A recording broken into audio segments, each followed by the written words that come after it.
It's what he said when he was put in interim charge about playing the ball forward, about being an attacking side, about creating chances, taking risks. And the Hearts fans, although their record against Celtic hasn't been great, they still expect their team to have a go and try and win the game. And, you know, I've spoken about the balance in midfield. Potentially, you know, try to find that personnel in the back line as well. Hearts' best players are in the attacking areas, so you don't want to, you know, starve them of any kind of service. They've got exciting players in the wide areas, they've got pace, and they've got a man up front that knows where the goal is. So it's no surprise to hear that, which plays into the hands of Celtic because they perform better when teams are open and have a go at them. So yeah, we should have a cracker on our hands. Well, the Celtic players just getting into a huddle at the moment in a pitch that is bathed half in sunshine at the moment as well. And Zander Clark goes down to occupy the end that the small pocket of Celtic fans are in. They've swapped ends. It will be Hearts in the maroon shirts, white shorts and maroon socks, kicking from right to left in this first half to get us underway. And as James was mentioning, they have a wretched record against Celtic as well, having lost all of the last 9 meetings. In fact, Celtic's 2-0 victory here in a 2:15 kickoff in May of 2023 actually clinched the back-to-back Premiership titles for Ange Postecoglou, the 11th league title in 12 seasons for them at that stage. As we get off and underway on a gorgeous day in Edinburgh, the sun is shining, blue skies overhead. It is a little bit chilly, but it is crisp, it is lovely for football as Vargas chases the ball down the left wing for Hearts. It's tidied up and sent all the way back to Joe Hart, who quickly hammers it upfield. And I'm shielding my eyes from the sun because it's so bright, and I just saw Zander Clark down at the other end doing the same, and he hasn't got a cap on at the moment. Yeah, I think that might change because the sun is definitely going to make its way around. It's a strange one because when the sun's out it's really quite warm, and when it goes away it's absolutely freezing. James McFadden with us here at Tynecastle. Hearts 0, Celtic 0. Later on commentary from the Premier League at 4:30. Villa against West Ham as well. We'll keep you up to date with all the WSL action too, as Hearts win themselves a free kick on the left-hand side. And I think that the home fans were wondering whether there might be a yellow card forthcoming as well, but there won't be. It will be a free kick. Cochrane, who's back in the side today, is going to take it just down in front of our commentary position here at Tynecastle, housed about 5-10 yards behind the dugout, swung in by Lowry. It's a good looking ball as well, and nobody in a maroon shirt attacked it, and that's a bit of a waste. That is a huge waste. It's a brilliant ball in from Alex Lowry. Celtic holding quite a high line on the edge of that 18-yard box, and he just flashes it right behind the defence. Unfortunately for Hearts, there's no one that gambles early to go and get a touch on it, because there's an awkward one for Joe Hart as well. He has to wait and see if there's a touch coming, but that's a wasted chance for Hearts. If in the goal in the WSL, we'll tell you about it in a minute, because Hearts are on the move, but it breaks down, so we can go to Tom Gale. Everton against Manchester United. Everton 0, Manchester United 2, Mark, and it's their former player who's come back to haunt them once again. Nikita Paris, Zelen with the cross, Paris with the header. That's 7 goals in the last 9 appearances against Everton.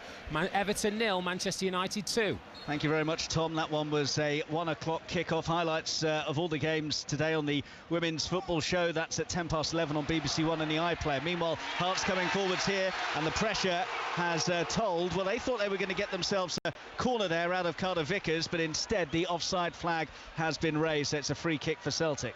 Yeah, it's a couple of times Hearts have played that ball just down the side of Alistair Johnson, trying to use the pace of Vargas to get beyond Cameron Carter-Vickers, which is no mean feat. He has been excellent since his time for Celtic, and he did, get to the ball first, and it would have been a corner but for it being offside. But it certainly looks like a tactic for Hearts to try and exploit the spaces down the sides of Celtic.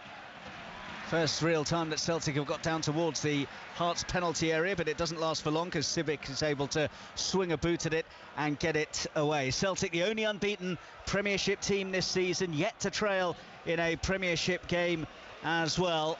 Just dropping the points on one occasion. That goalless draw with St Johnstone earlier on this season. Scales then for Celtic. Goalless here at Tynecastle. Spun wide by Palmer. And plenty of movement inside the area, and Hearts have switched off here. Lovely turn and in. Oh my word, that is a stunning strike.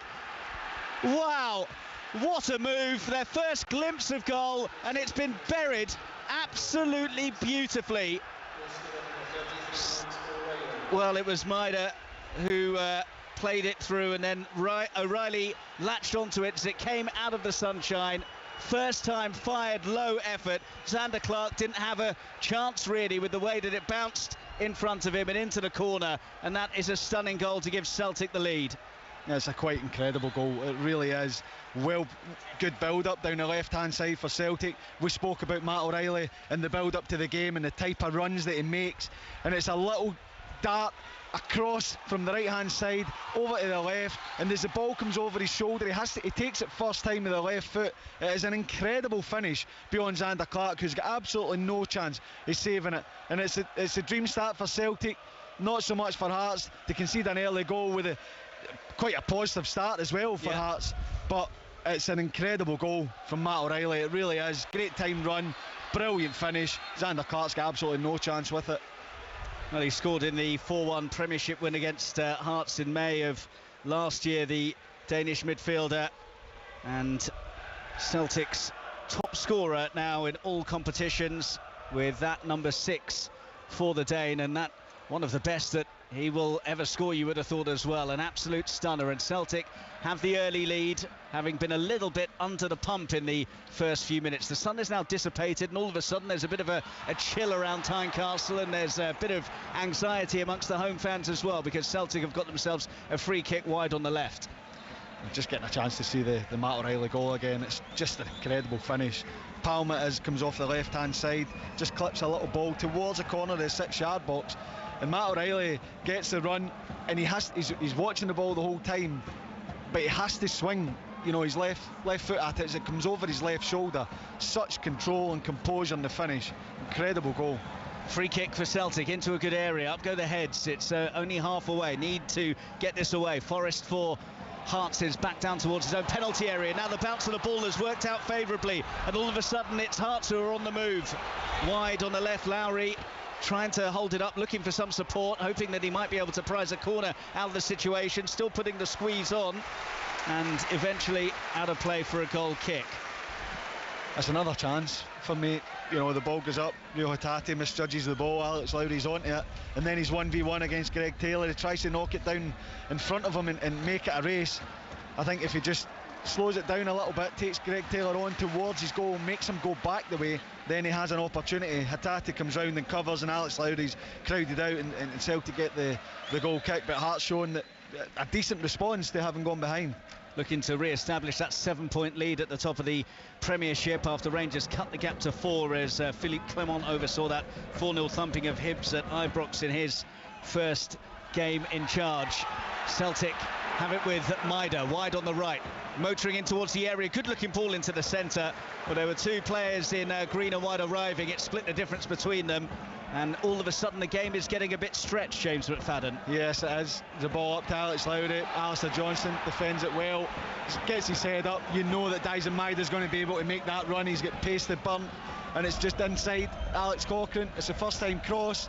Kyogo had made the run to the back post unmarked, and who else but Matt O'Reilly was making up the ground as well.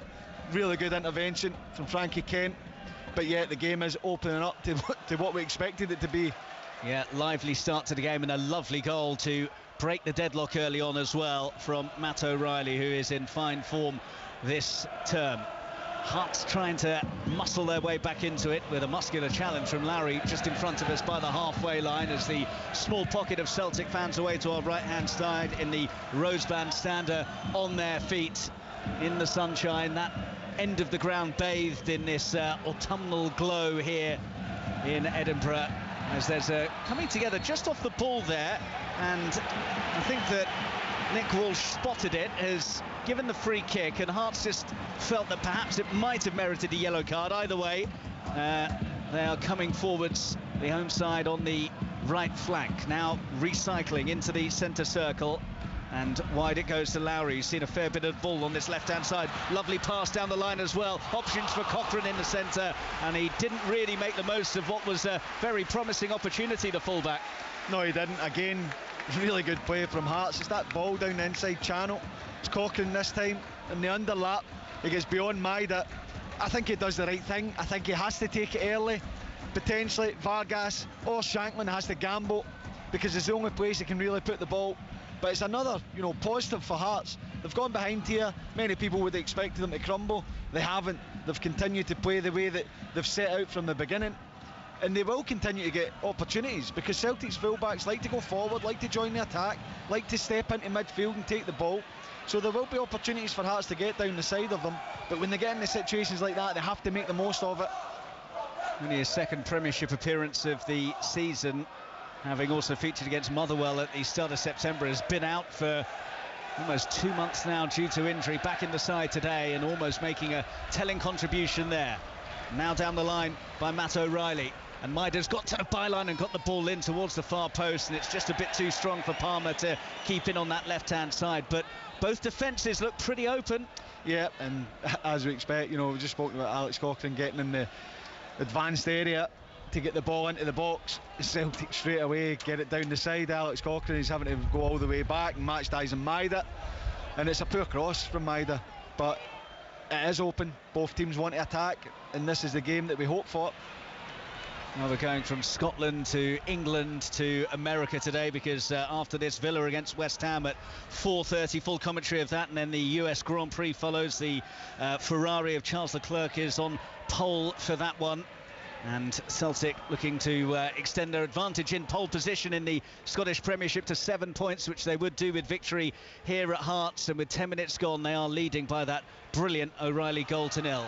A pretty aimless pass through the centre though, which is going to be gathered by the Hearts goalkeeper Xander Clark, and in the sunshine just holds the ball in his hands in his all blue outfit and just looks for an option. Seems a bit confused about what to do, thought about knocking it short, but will just bounce it a couple of times and then punt this long upfield. Launch towards the halfway line. Lawrence Shankland can't get to that. Carter Vickers sends it forwards into the Hearts half once again. It was slightly shaky for Rolls, who has then given the ball away, and here is O'Reilly again getting away on that right hand side and then running into the challenge of Kyle Rolls. It's a throw to Celtic midway inside Hearts territory. Yeah, he does well initially, Kyle Rolls, to deal with it, but I think he has to then find the Hearts player or clear it, because Celtic want to press you, they want to force you into situations where they can win the ball back. And they've shown, they're so dangerous on that counter as well. And just interestingly, we've mentioned both players a couple of times, Dyson Maida and Alex Cochrane. Cochrane's been out for a while, but Dyson Maida's probably the fittest footballer I've ever seen. He does not stop, he never looks tired. So it'll be interesting to see how often Cochrane can get forward as the game goes on, and how much space he leaves behind. Alistair Johnston for Celtic in towards Maida, who's overhit the pass, and it's collected by Shankland.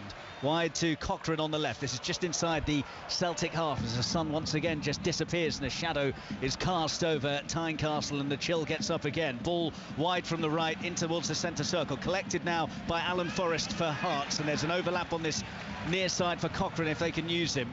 Quickly, those Celtic shuffle themselves back in position. It's a wall of green and white, but it's been penetrated by the ball down the left channel for Vargas to chase. Vargas down by the corner flag for Hearts. Goes back to Cochrane. Slightly negative play there. Could have been a bit more adventurous and attacking. Lowry tries to get it moving again. Then there's a challenge just outside the area on Devlin, which the home fans, you might be able to hear, felt merited a free kick. Referee disagreed. It's come back though for Lowry, who swivels and then works in towards the edge of the area, and the move breaks down, which is a bit of a shame for Hearts, because they had plenty of maroon shirts up there that now need to get back as Maida tries to latch onto a ball over the halfway line, and the pace continues to be 100 miles an hour. Yeah, it won't relent either. Hearts have got that threat in behind. Celtic playing that high line. Vargas, a brilliantly timed run. I agree with you. I think that it's tough for him to take someone on, but if he lays that back for Cochrane to step on and hit it first time, then the attack, is maintained. But he doesn't. He takes an extra touch, then he fires into Cochrane. The only thing he can do is take a touch and start a game. Early free kick for Celtic, which was well watched by Frankie Kent, just shuffled across and sent it out of play for a throw to Celtic midway inside the Hearts half, and the crowd already on the back of our referee today, Nick Walsh. They feel that he's let a few challenges go, and a few challenges that have perhaps meant a yellow card should have been brandished haven't led to that particular decision. Celtic this time have been wasteful in possession from that throw in, and it's gone straight out for a throw to Hearts in their right back area. Yeah, I can understand, you know, the Hearts fans' frustrations of Nick Walsh for not brandishing yellows, but it's such a fast-paced game. It's such, you know, such a spectacle that I don't think any of the challenges have merited yellow cards. I think he's done well, Nick Walsh. Kyogo was making a run and would have been onto the pass if it had been played through. Instead, though, it's Vargas wide on the right, goes for goal, and Hart gets down to make a smart save. Best that we've seen from Hart so far. Snapshot that needed beating away. Yeah, it is, and it's Vargas again providing that threat down the side. It's actually pretty similar to Hearts. Had a lot of success in games like this when it was Josh Ginnelly and Lawrence Shanklin play a little bit deeper and allow Ginnelly to go and exploit that space. It's Vargas this afternoon, and he has been free a few times. Joe Hart, you know, he does have to save it, but he'd be disappointed to be beaten at his near post like that. But it's extremely positive from Hearts. Corner kick then on the right side for Hearts towards the penalty spot region, and the first time hit from Kent was charged down. There were a few half-hearted shouts for a handball in there, but he couldn't really generate enough power to get it beyond the cluster of green and white that were congregating in front of him. No, it's in opportunities like that Hearts have to make the most of. You know, in open play it's going to be very difficult, although they have managed to create chances. But set plays is going to be massive for them. Frankie Kent does really well to get his shot away, but he's well marked by Liam Scales, and he gets the block in. But Hearts have shown an excellent response to going behind. They really have. Mider has picked the pocket here of Cochrane, but then has ran the ball out of play as he tried to advance down that right-hand side.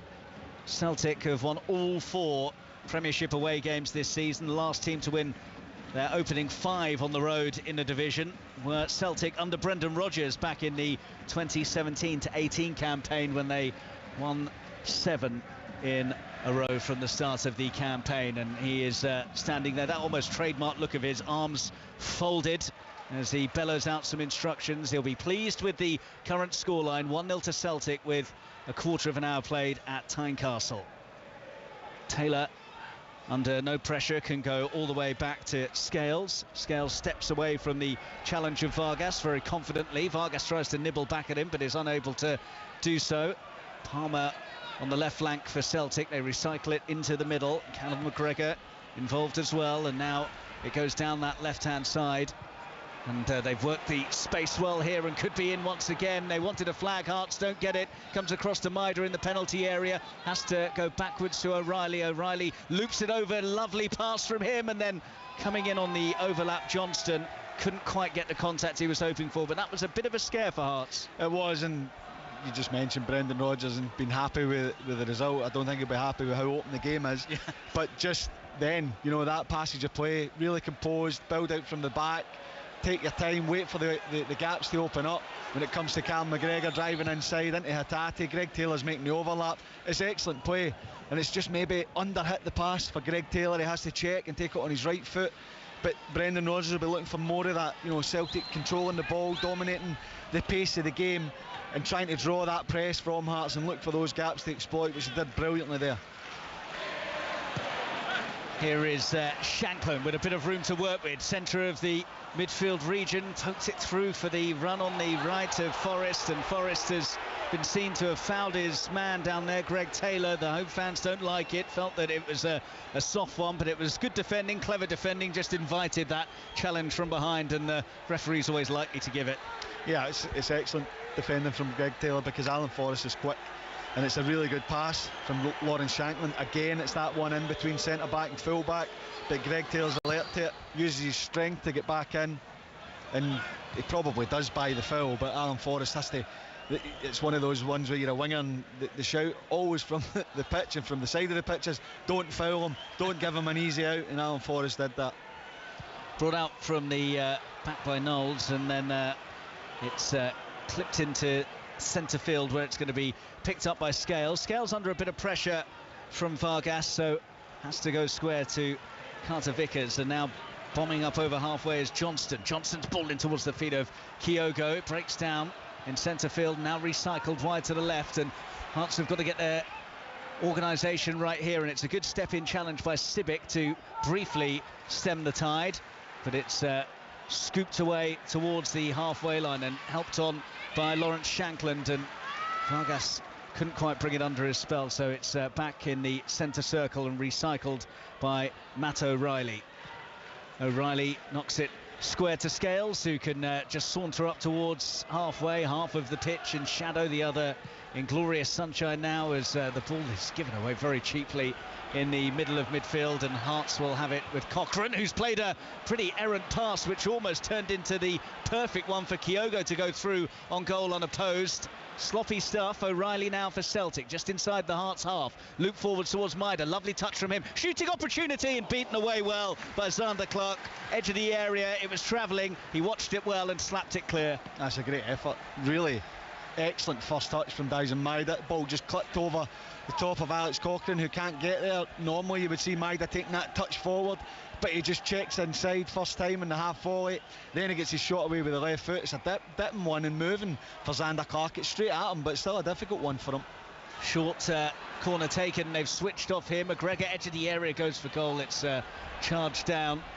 And a bit of storm that they're having to weather at the moment. Now it's a fairly hopeful pass down the left channel for Lawrence Shanklin to chase, but he's not quick enough to get there, and it's guided back to Joe Hart for Celtic, who lead at Tynecastle with 20 minutes played and set to re-establish their 7-point lead at the top of the Scottish Premiership. But Cochrane's won it back well on halfway, and then Palmer has just levered him off it. It's going to be a clear free kick. And again, they feel that these fouls are totting up, and Palmer didn't even really protest against the decision. No, I mean, it's the foul, and I have praised Nick Walsh. I'm pretty surprised he's not brandished the yellow for that one, because Cochrane's away from him. I think that would come under, stopping a promising attack, because Cochrane's then 1v1. He's got a chance to cross, he's got options in the box. Lowry's going to bend this one in, right-footed, very tight to the touchline, midway inside the Celtic half. It's into a good area, that ball. It's well defended, though. Only half away. Nieuwenhof could have had a pop at goal. And now back with Devlin. Devlin knocks it square, and Cochrane's given it away, and this could be trouble. Collected by Palmer, and there's plenty of green and white streaming forwards. It's beyond Maida, collected by Kyogo. They wanted a handball. Kyogo has it again. About 5 yards outside the D of the area. Hatate now into the feet of Johnston. Good spell this for Celtic, deep in the Hearts half, leading by that early fabulous O'Reilly goal to nil. And then the shot from the edge of the area whistles wide of Zander Clark's post. But that was a good spell of possession from Celtic. Haven't really seen too much of that this afternoon. No, they haven't. The pace of the game's been so high that, when they win it back, there are gaps for them to exploit. Normally you'd see Celtic building up and playing patiently, but they haven't really been able to do it. But anytime they go forward, they put bodies forward. Matarazzi's playing right central midfield. He's popping up in the left wing area. You've got Greg Taylor going round him. You've got Hatate joining in, Kyogo peeling into the box, and Maida as well. So yeah, they look a threat every time they go forward without having any real control in the game. Well, we got underway here at 2:15. It was a 1 o'clock start in the WSL between Everton and Manchester United, and the latest comes from Tom Gale. Where the visitors have extended their lead mark. Everton 0, Manchester United 3. Everton dispossessed in the right side of their own penalty area. Nikita Paris with the ball across for substitute Rachel Williams to tap home. Everton 0, Manchester United 3. We've got over 12 minutes of normal time remaining. Thanks very much, Tom. Chelsea against Brighton got underway at 2 o'clock, and there's full commentary on Sports Extra later. Bristol City against Arsenal in the WSL. That's from 6:45 at Tynecastle, midway through the first half, and Celtic lead by a goal to nil as Dyson Maida tried to scamper clear on that right side. Throw is taken by O'Reilly for Celtic. Clips it infield, and now it's going to be Hatate. Rio Hatate, no pressure on the ball, that can work it out wide. O'Reilly's not been picked up. Good area to get the cross in, goes down the line instead, and it's 2. Ball was cutting inside, and Dyson Maida was there to just smuggle it over the line from close range, and Celtic are 2-0 up after just 23 minutes at Tynecastle. It's another excellent goal. The finish is not excellent, but the run is from Maida. But the play between Matt O'Reilly and Rio Hatate down the right-hand side, I was just spoken about Matt O'Reilly popping up on the left-hand side. He's now over on the right-hand side. He peels into the wide area. Hatate gives him the ball and makes the run inside him. It looks like Matt O'Reilly's going to either shoot towards the back post or put a cross in. Plays a lovely little reverse slide rule pass for Hatate, who fires it across, and Dyson Maida's in there to knock it in. It's an excellently worked goal again. It will be checked for offside, and I might have just described a goal that's going to be chopped off, but it's great play from Celtic again, it really is. First piece of action for Andrew Dallas, who's the video assistant referee, to just inspect whether the run was made a touch too early.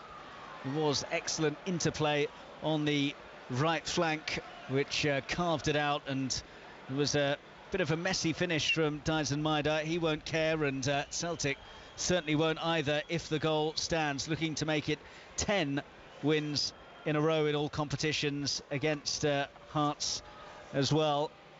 And we're just seeing a replay of it now, and the goal is good, and it is 2-0 to Celtic, and you fear for how Hearts might be able to get back into this now. Yeah, I mean, I think Hearts have actually played pretty well. They've looked threatening in the attack. The problem they have is, you know, Celtic attacking so much numbers that it's very difficult. You know, I've just spoken about the goal. Matt O'Reilly's in the right wing area. Hatate's in support of him. He makes the run beyond, and Maida, who's been playing on the right, is a guy that taps it in the back post on the left-hand side. So you can set up and you can have your roles and responsibilities, but when the movement's so fluid and so quick, it's very, very difficult to stop. And Celtic, you know, they haven't played brilliantly. They're 2-0 up. They haven't had real control in the game. Anytime they've gone forward, they've looked dangerous. You have to fear that there's more to come from Celtic. And the reason I say you fear for how Hearts might be able to get back into this game is that coming into this weekend, only St Johnstone and Ross County had scored fewer Premiership goals than Stephen Naismith's side, and that was despite the fact they'd had a fair few shots as well. Only Rangers and Celtic had more, but it's just their sort of profligacy in front of goal that has been the issue. Yeah, it has, and I have to say the person I feel for the most is yourself, Mark, because this is a brilliant atmosphere normally. But, you know, the more Celtic get their chances, the more goals they score, obviously the belief is going to go out of this Hearts crowd, because normally it's such a terrific atmosphere. But look, Hearts have got goals in their team. They do. Maybe not so much this season, but they've got players that can come up with goals. Lawrence Shankland, who we mentioned, can they get the best out of him to try and get a goal? And 2-0, they're still in the game. They still have to continue on the path that they were on in the attacking sense and try and, you know, limit the chances for Celtic. But they have to maintain that belief, and the next goal is certainly going to be pivotal in this game. Well, 2-0 up this afternoon at Tynecastle. They won the last meeting 2-0 at Tynecastle in May, which clinched back-to-back Premiership titles for Ange Postecoglou, and an 11th in 12 seasons for Celtic, whose fans, this small pocket of fans away to our right in the Roseburn stand, are making the majority of the noise now. And there's a bit of a hum amongst the Hearts fans as they try to get behind their side, but need something to feed off as well, because for all that bright intent that they've shown, they've not been down in Joe Hart's penalty area for a fair while now, as we edge towards the half-hour mark, and Celtic leading by 2-0. Dyson Maida helping out his defence and slamming the ball into Nieuwenhof, and it goes out for a throw. One thing I was going to say is I haven't really mentioned Devlin or Nieuwenhof that much. It doesn't feel that there's much of an impact being made in the centre of the park by the Hearts midfield. Yeah, and you know, I said this before the game, it has been an issue for Hearts in finding that balance. You know, Nieuwenhof, I haven't seen too much of him, to be honest. Cammy Devlin's a player that's all action, loads of energy. He wants to get up and attack, he wants to get back in defence. He's having to play a little bit more disciplined today, and they won't really get on the ball and dictate play. They'll be better at going and winning the ball back, maybe closing those gaps. You see here, Cammy Devlin's playing in the sitter. He goes to try and press Callum McGregor, and that is going to be an issue for Hearts, because on the flip of that, Callum McGregor, Rio Hatate, Matt O'Reilly, they're so fluid, they go everywhere. They're dragging, you know, the midfielders all over the place. Lawrence Shankland's playing just in front of the midfield. I expected that would potentially be Alex Lowry, who's on the left-hand side. More of a midfielder, more of an attacking one. But then it's Lawrence Shankland's job to get on Callum McGregor and try and stop him from playing out, with Vargas the one that's playing further forward. But it's a difficult one for Hearts to get into the game because of how good and how strong Celtic are in that midfield area.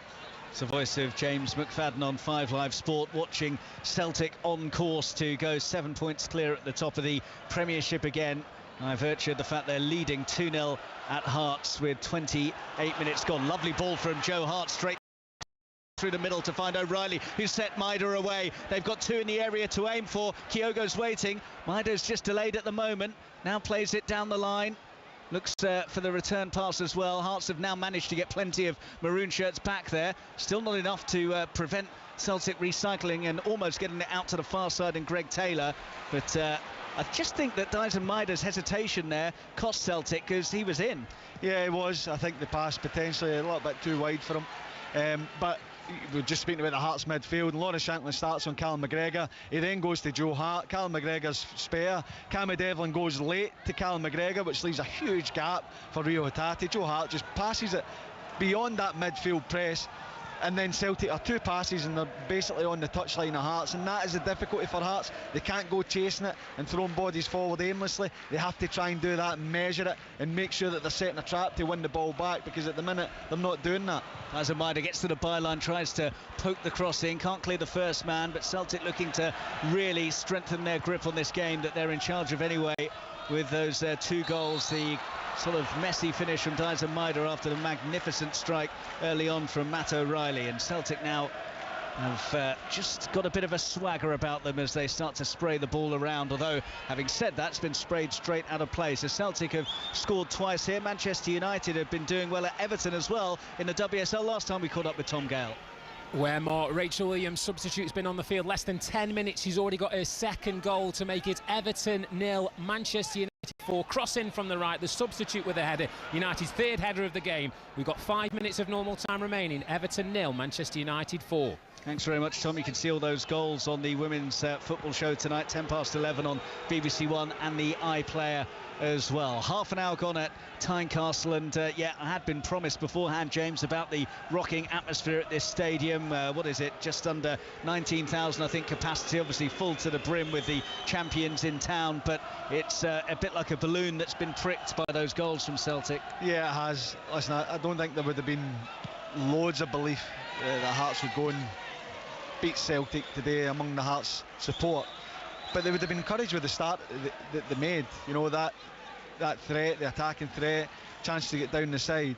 But the 2 goals have certainly, you know, knocked the atmosphere. It is normally such a hostile place. You look at how close, you know, the fans are to the action.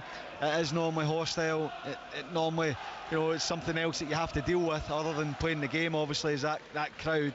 But they just haven't been able to have been given any encouragement to find their voice today. Alistair Johnston has swivelled well just inside his own half, but then given the ball away. Lowry just inside the Celtic half, goes backwards of square to Rolls, and Rolls knocks it inside of him to Frankie Kent, and he's gone all the way back to his keeper Xander Clark. So Manchester United cantering to victory at Everton in the WSL. What about Chelsea against Brighton? Becky Ives. Chelsea won, Brighton won. Chelsea have found themselves an equaliser. It has been coming. They have peppered the Brighton net all of this first half. Everton's going behind 10 minutes in, but it was a header from Soska Newskin that finally got them back on track right on the stroke of half time. Chelsea won, Brighton won.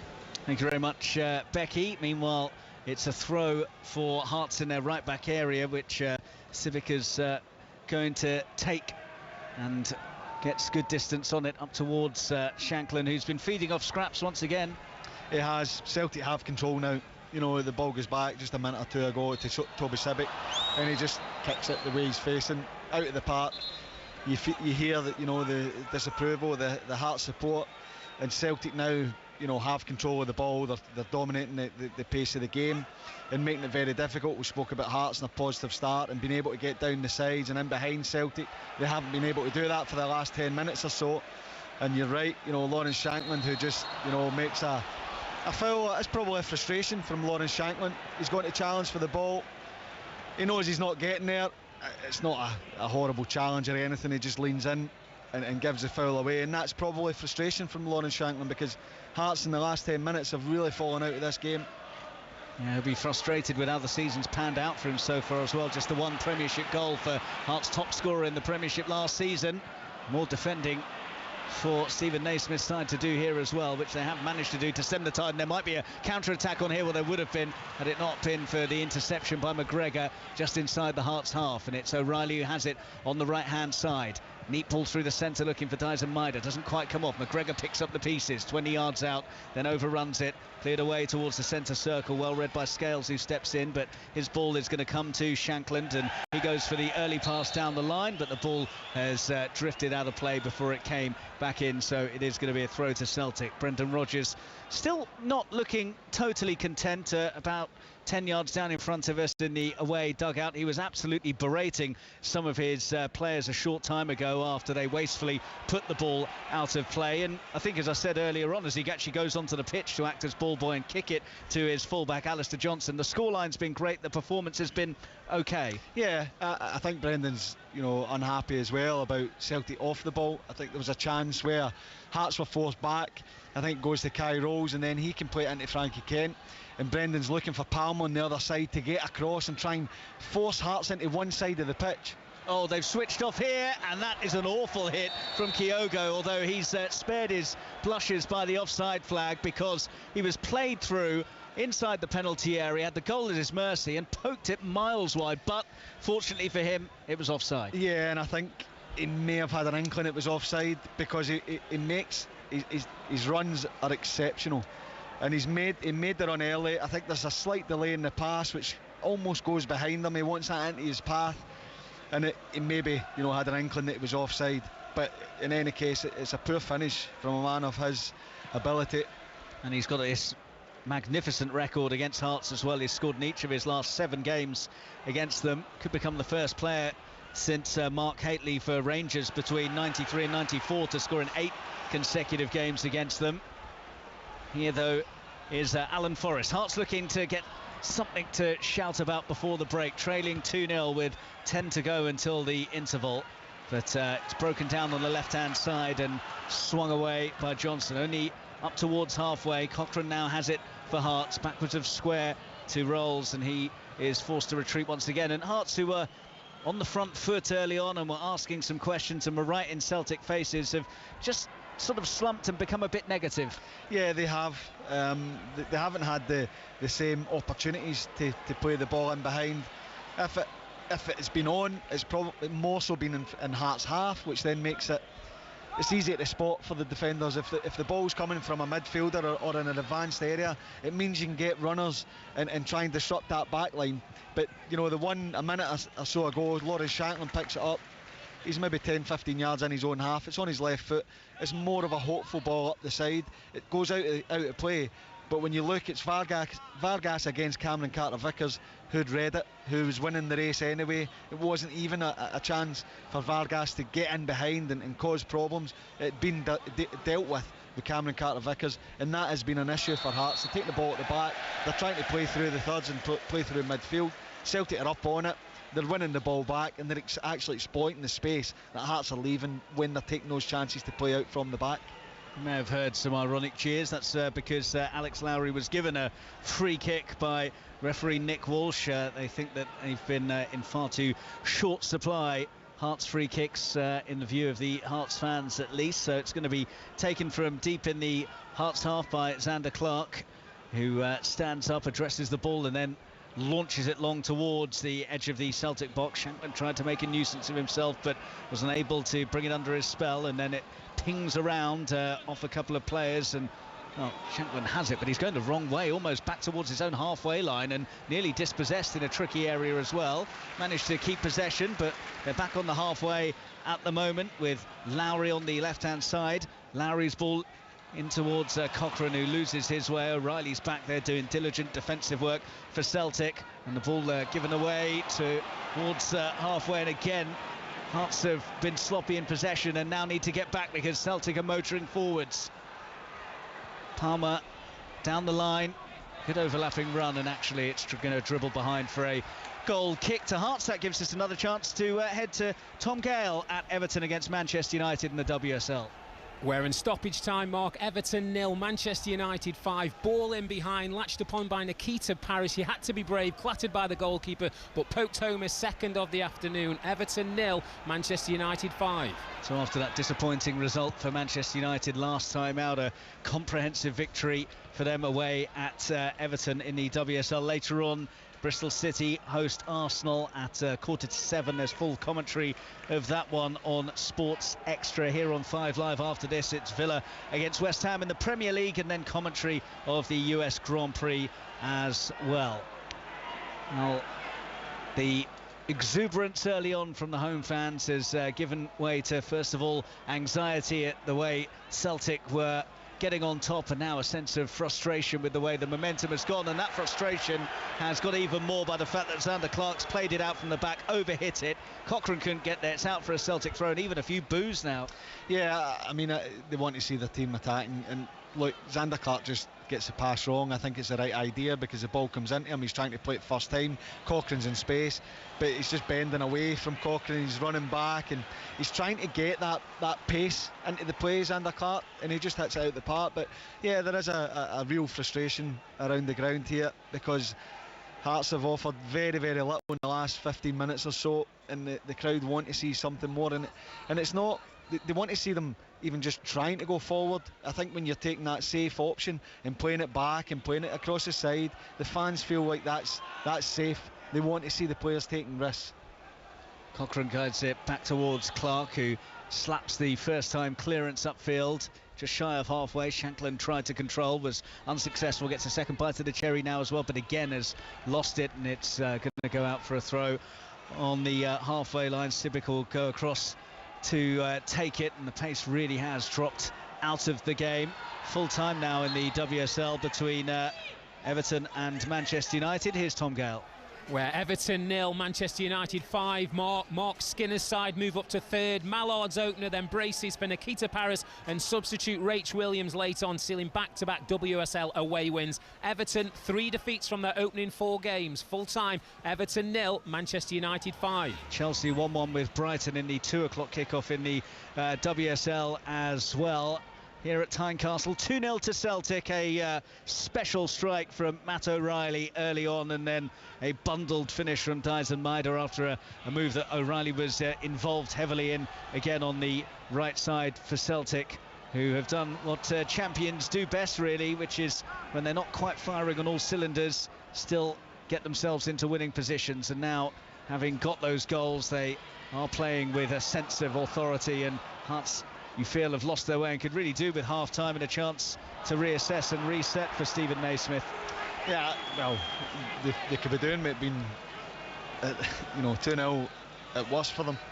I think that they have to show a little bit of something between now and half-time. You know, the ball's come in there, Toby Sibic stepped in from right back area, he's played a pass and beaten that Celtic press, and when it comes to Alex Lowry, he tried to flick it round the corner first time, it didn't come off, but it came back to him, and he's done it the same thing, but no one's there. So I think they have to show a threat between now and half-time, or else there will be changes either to the shape, but probably the personnel of Hearts. Down the line for the chase of Vargas here, who's got the wrong side of his man, but that's a wonderful recovery from Carter Vickers to slide in and send it behind for the corner. That's excellent, and that's something positive for Hearts as a ball down the side. Is Vargas using that pace? But Cameron Carter-Vickers, he just reads the game so well. He knows that Vargas is quicker than him, but he's in the right position. The timing of the tackle is excellent. But at least it's something for Hearts. They managed to get down the side again. Now they've got a corner. Can they do better than they have done before?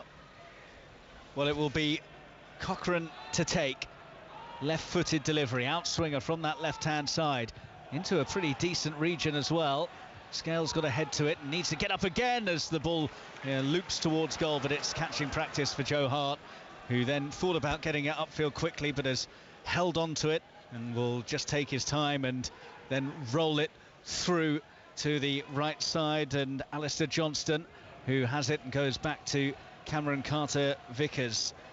And there has been a score in the first test in the Rugby League International between England and Tonga. Richard Stead. 10 minutes gone, Mikey Lewis broke through, the Hull Kingston Rovers man, put England on the front foot. They switched to the left edge, where Toby King, who won a grand final last weekend, scores the first try this weekend, converted by Harry Smith. It's 6-0. Quick footnote, the game kicked off 20 minutes late due to a ticket scanner fault. And you can see coverage of that on BBC One right now between England and Tonga in the Rugby League International. Just a couple of minutes left in this first half here at a fairly subdued Tynecastle after those 2 Celtic goals, and again groans from the home fans that they were on a attacking sort of position on the left side and then retreated all the way back to halfway. They have managed to get forwards on the right now, and it's Lawrence Shankland who is in a area where he could get a cross in from that right side, but if he was going to put it in, who was going to be on the end of it? Because he wants to be in there attacking crosses rather than trying to create them himself. Yeah, I mean, if you're looking at in that situation, it's a wide player, you're saying just get the ball in the box, take a touch and deliver, or deliver it first time. You're absolutely spot on. Who's he then hitting? You know, Lowry, Forrest, Vargas, none of them really imposing, none of them, you know, that physical presence that you expect will go and attack the ball.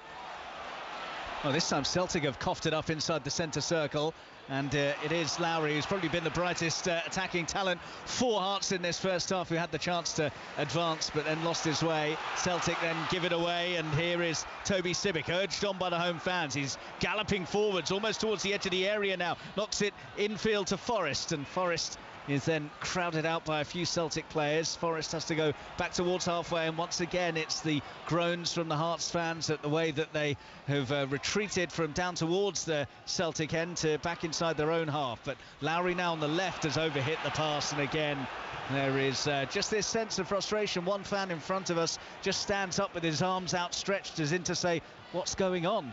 Yeah, I mean, in this occasion Alex Lowry sees the run of Cochrane and he tries the pass. He's in the wide left area. Cochrane's made the run inside him. He's made the run beyond as well, and he's just trying to bend that with the outside of his right foot into his path. He can't quite get it right, but the Hearts fans are wanting the players to play the ball forward and create chances. Alex Lowry in that occasion does, but he overhits it and gets it wrong, but at least he's trying to be positive. Ball pinged up towards Maida, who heads it forwards. Last few seconds of the first half at Tynecastle. Celtic leading 2-0 and heading 7 points clear at the top of the Premiership again. Lowry, though, swivels inside the centre circle. He's got maroon shirts up in support. Lowry's disguised pass was the wrong choice. Carter Vickers was able to intercept in the D of the area. Lowry now pokes it over the top, chased down by Devlin, and Devlin can't keep it in. It's going to be a goal kick. It's a brilliant opportunity for Hearts. Alex Lowry getting beyond that midfield. He's got options. Lawrence Shanklin's peeled to his right hand side, and it looks like he's timed his run perfectly. He's demanding the ball off him. He wants it in front so he can take a touch and get his shot away back across Joe Hart. Vargas had made a run beyond an Alan Forrest, and Alex Lowry's got so much time. He's got his head up. He goes for the reverse. It's a difficult pass. It's into bodies. It's into trouble. And Lawrence Shanklin is the pass there for me. And that's where you can get frustrated, because you're in a good opportunity. You've got a chance to play a simple pass to the man in front of you, and it's Alex Lowry trying to be a little bit clever, just gets it wrong. But that is an opportunity for Hearts to maybe get a shot on goal, to maybe give the fans something to hope for coming into half time, for maybe give the players something to hope for coming into half time. Well, final few seconds of the one additional minute that was signalled at the end of this half, and in fact there is the half-time whistle, and you can pick up the boos from the home fans as well. It might be a combination of ire directed towards the referee as well as their own players, because after a very bright start where they really went at Celtic, they were undone by Matt O'Reilly's sumptuous strike to put Celtic in front, and then Dyson Maida was on hand to bundle in after a good combination on the right side from Celtic, which O'Reilly was involved in again. A moment of quality early on from O'Reilly, and then champions know-how has put Celtic in the box seat. Half-time, Hearts 0, Celtic 2. James McFadden, can you just give us an appreciation of that Matt O'Reilly finish? Because strikers do tend to say, don't they, the most difficult ones are the ones that are dropping over your shoulder. Oh, it's magnificent, it really is. The way the time of the run, the way to pass, Matt O'Reilly sees it the whole way, but he can't look at the goal, so he knows where the goal is, but he can't just check where the goal is. And the timing of allowing that to drop in front of you to then get the direction beyond Zander Clark, the control, the temptation is to smash it and hit it as hard as you can, but he shows so much composure to put it beyond Zander Clark, who I would expect or suspect would have been surprised that Matt O'Reilly had managed to get as good a contact on it. It's a tremendous finish, really well worked goal. I spoke about him in the timing of his runs and before the game, but that finish was just superb, it really was. Thank you very much for the time being, guys. Looks like a long way back for Hearts at Tynecastle. Second half commentary to come here on 5 Live. Then we'll be at Villa Park for Aston Villa West Ham at 4:30. We'll make our first trip of the afternoon there between now and kick-off in the second half at Tynecastle. We'll keep you right up to date with the Cricket World Cup, with that Rugby League test between England and Tonga. And we'll have more shortly on the life and times of the great Sir Bobby Charlton as well. All of that to come after the latest news with Stuart Clarkson. Listen on BBC Sounds. This is BBC Radio 5 Live. Several hundred people in Retford in Nottinghamshire have been told to leave their homes now because of the latest flooding caused by Storm Babette. Train services are still disrupted across parts of Scotland, Yorkshire and East Anglia. In Angus and Aberdeenshire, people are returning to their flooded homes to try to assess the damage caused when the storm hit there. Ewan Clark is mopping up at his house in Brechin. My dad phoned me at 4 o'clock in the morning to say if it was over, and I just looked around. The dog was looking at me. I looked down, it was flooded.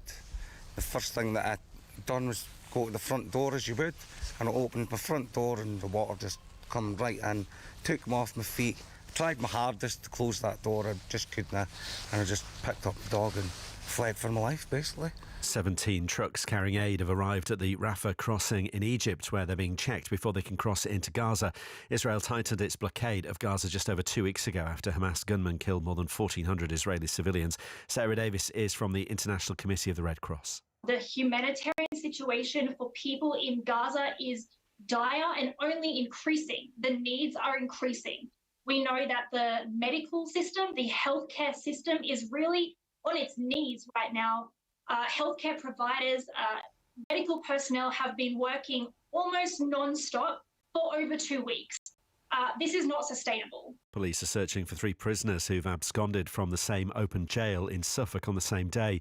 Joshua Terry, Levi Mitchell and Aidan McGuinness were all reported missing from Hollesley Bay Prison yesterday. And a statue has been put up in the town of Bryn Mawr in South Wales in honour of rugby league pioneer Roy Francis, who died in 1989. He was the first black man to play for Great Britain, as well as the first black professional British coach in any sport. Well, here we are again. It's been a minute now. Cillian Murphy's limited edition is back. Music was definitely my first love. A nocturnal playlist with music hand-picked by Cillian Murphy. I've been listening to an awful lot of music since we last spoke. So there'll be new stuff, there'll be old stuff, there'll be weird stuff. As well as some very beautiful, serene music. And some proper euphoric music. It's like pure sonic joy. Cillian Murphy's limited edition. To listen, just search Cillian on BBC Sounds. This is 5 Live Sport with Steve Crossman. On 5 Live. Listen on BBC Sounds. Hearts 0, Celtic 2. Half-time at Tynecastle. Second half commentary on the way here on 5 Live. India are chasing 274 to beat New Zealand at the Cricket World Cup in Dharamsala. Henry Moran.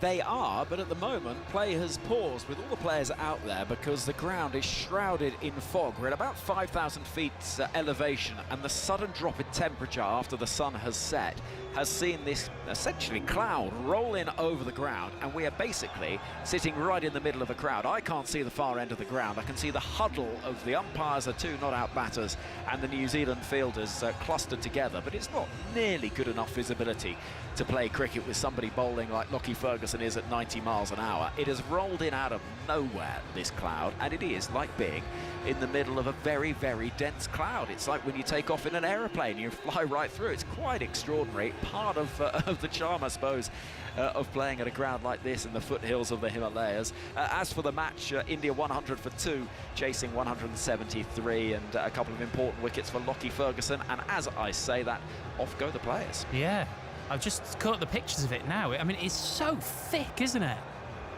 It's extraordinary, and we thought at first it maybe was something outside the ground, maybe some smoke that was rolling over. It's that thick, and it came that suddenly. And it is the visibility, you can't make out the dugouts at the far end of the ground as we look at it. The 2 umpires, Gough and Holbrook, are standing in the middle, having a little look around and trying to work out exactly what to do. But at the moment, no chance you can be playing cricket because you just cannot see from one end of the ground to the other. The crowd are frustrated, understandably. A reminder, and I don't think we're in this sort of territory, but you would need 20 overs per side to constitute a match. We've obviously had the New Zealand innings. India's is up to 15.4, but at the moment we are sitting in a cloud, and if we thought English cricket was under a bit of a cloud today, Steve, well, we're in one here in Dharamsala. Speaking of England, we've got news regarding Reece Topley, yeah? We do. It's news that we rather feared that would come out today, and that is that his World Cup is over because of a broken finger sustained in that defeat yesterday against South Africa. It was off his own bowling in the 4th over of the game. He continued to bowl right up until the end of the innings, came back on, and England's leading wicket taker in this tournament, 8 wickets in 3 matches. He's been really impressive, and he's just had such rotten luck with injuries. He stepped on a boundary sponge ahead of the T20 World Cup campaign last year, missed it with an ankle injury. He has to go home from this one now, and it's a real blow to England, who hardly need any more troubles to what has been clearly such a difficult campaign for them. And now it's a question of who's going to replace him. Not Jofra Archer, we know that. He has been here in India, but he's been he will be heading home. Decided he's not fit enough to take part in the tournament because of an elbow injury. So who's it going to be? Bryden Cass is a possibility, seems the most likely, but it really is a difficult one for England now, who will be without Reece Topley for the remainder of the tournament. Henry, thank you very much indeed. They do world-class filling on TMS. It's some of the best filling around, I'll tell you that. So if you want to stick with the cricket, even though there's no play for the moment under that incredible crowd, you can go over to 5 Sports Extra and hear the guys there. If you're on BBC One, you'll be watching England versus Tonga this afternoon in the Rugby League Test. Richard Stead. Sunny in St Helens, Steve. It's 6-4 at the moment, 21 minutes gone. England led 6-0 after that Toby King try, and then invited pressure on themselves. They conceded a dropout. Burgess was penalised for a ball steal on Fanua Blake, and then Starford Toa was able to go over in the right corner. The conversion no good, so with 21 minutes gone here at Knowsley Road, I'm going back in time, at St Helens, it's 6-4 in England's favour. Thank you very much. Everton 0, Manchester United 5 is a full-time score in the WSL. It's West Ham 0, Liverpool 0 after 10 minutes. In the other game between Chelsea and Brighton did take a surprise lead, but that feels a long time ago now. Becky Ives. It certainly does. Chelsea 2, Brighton 1. So Jorgen Nuskin with her second of the game. Chelsea picked up where they left off at the end of the first half, dominating possession right now. Chelsea 2, Brighton 1. Now, fans have been gathering at Old Trafford this afternoon to sign a book of condolence for Sir Bobby Charlton following his death at the age of 86. We have a couple of special podcasts available right now on BBC Sounds. Earlier today here on 5 Live, we spoke to many people who knew him well. One of them was John Stiles, the former professional footballer and son of 1966 World Cup winner Nobby Stiles. As kids, we just knew him as Uncle Bobby. My dad and Bobby were very, very close, and just a wonderful man, and obviously an all-time great footballer. Tell us about Bobby the man then. You spent so much time with him when you were growing up. Yeah, he would just come round to the house at Christmas. He'd come round with presents for me and my brothers, and my dad and Shea Brennan and Bobby were inseparable at Old Trafford. They were great friends, and when they were together, all you ever heard was laughter. Never really talked about football, to be honest with you. Just when he's one of those fellas who, when you met him, he just asked you about yourself, how you were. And I think, just was previously said, he looked upon his job as his job. That was out the way. How he conducted himself as a man was how his own values and what he thought was important. And he was a humble man, and just a blessing to have somebody like that in your life. He literally was Uncle Bobby to us as when we were kids, and he had no edge on him. And just great manners and just class, and just a very, very sad time for Norma and the family. Norma rang my mum up yesterday during the day, and my mum was devastated. And just a wonderful, special man who happened to be one of the greatest footballers the world's ever seen. Can you remember the first time you realised, for want of a better phrase, what a big deal he actually was? Because clearly nothing about the man's personality would have given it away. I think when he was with us and my dad, and with the families, you couldn't tell. What was very strange with my dad and Bobby was when we went out somewhere, and then you'd see how people reacted to them. And Bobby was the same as my dad, never talked about football, and I'm sure it's the same now for Bobby's family. Until Dad died and we saw the outpouring, we didn't really realise what it meant. I mean, there's only 2 players who've won the World Cup and the European Cup in this country. And Bobby Charlton, my dad said, was the greatest player he ever saw. He could do things that nobody else could do. And really, as kids, we were protected from that by my family and what we knocked about with Bobby's family. And it was only when you saw how people treated them when we were out and the reverence that they gave to them that you sort of realised, hang on a minute, there's something very special here. John Stiles there, the son of World Cup winner Nobby Stiles. You can hear from him and many other people who knew Sir Bobby Charlton so well by heading over to BBC Sounds. You could go back to noon this afternoon when we began our programme with 45 minutes or so talking about the great man. And there's also a programme that was recorded yesterday about the life and times of Sir Bobby Charlton, who died on Saturday at the age of 86. And all of football, of course, today is marking his passing and in turn celebrating his life. Remember, it's Hearts 0, Celtic 2 at Tynecastle. We've got second half commentary on the way. Then we'll be on our way to Villa Park for Aston Villa against West Ham United. Two teams who've had a fantastic start to the season, Ali Bruce-Ball. They certainly have, Steve. I mean, they're in the mix right at the top of the table, aren't they? I'm just looking at that Premier League table in front of me at the moment. Were Aston Villa to win this game today, and we know all about their home record under Unai Emery, it would take them to 19 points. That'd be a point behind Liverpool and Tottenham in third and fourth, and just 2 points behind Manchester City and Arsenal. But West Ham hot on their heels. They're sitting there on 14 points. They win the game. They've got a great record against Aston Villa as well, unbeaten in their last 10 Premier League games against them. They would move a point above Villa. And I think I heard you discussing it on the show earlier on as well, Steve. We know what we're going to see today in terms of styles of football, aren't we? Villa on the front foot. You know, they will have the majority of possession. They are a free scoring team at home. They've been fantastically entertaining this season. But West Ham equally so dangerous on those sort of rapid counter-attacks. Very happy not to have the ball. I watched them at the start of this season get that away win at Brighton. They did exactly that. So Villa are going to be aware of that danger.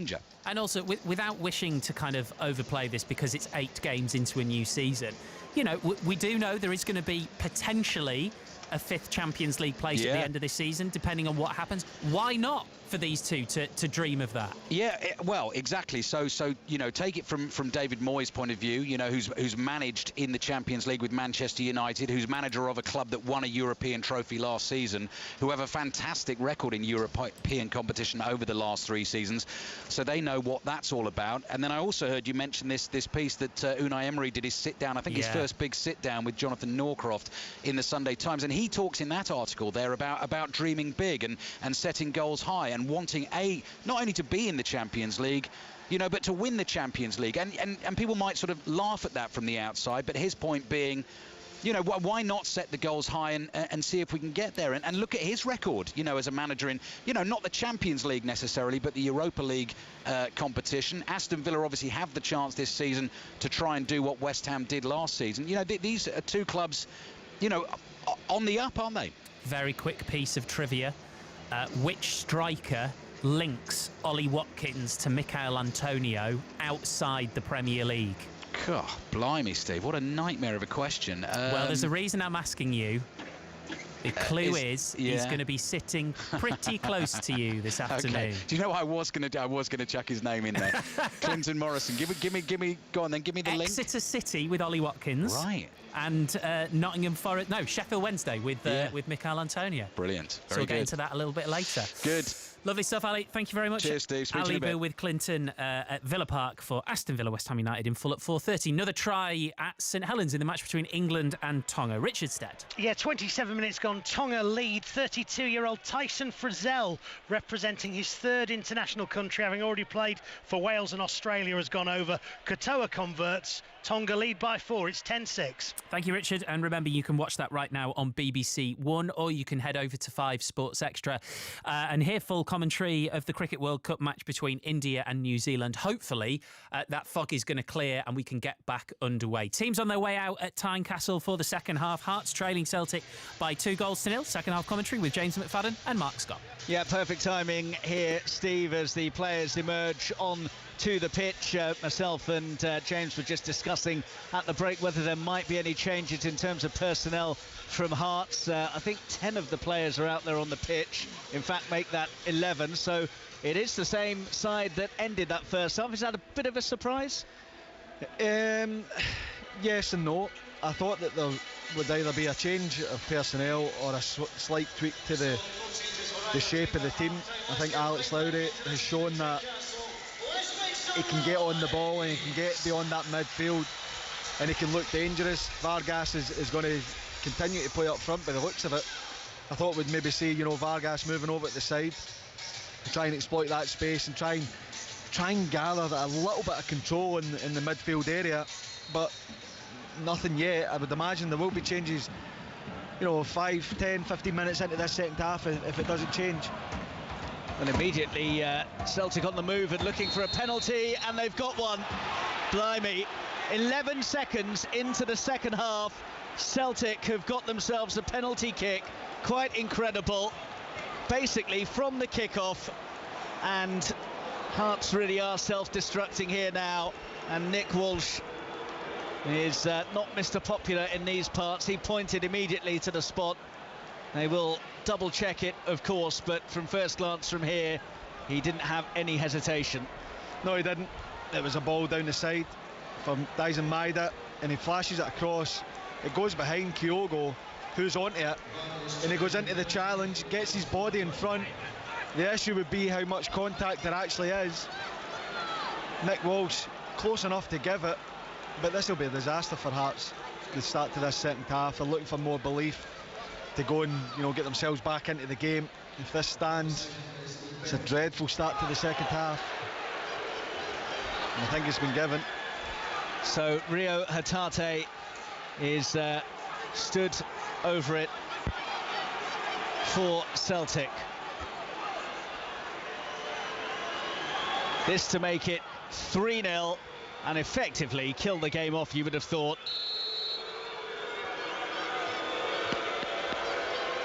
The crowd doing their bit behind Clark's goal, and the penalty's off the post, and that is a big boost for Hearts. It remains only 2-0 to Celtic.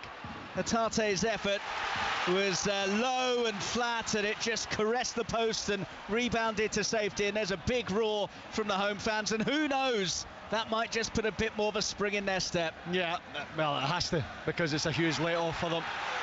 You know, to concede the penalty, the players might have been thinking if this goes in, it's game over, but now they've got a chance. It lifts the crowd, and I've had a little glance at, you know, the incident. I don't think it was a penalty. I think it's very soft.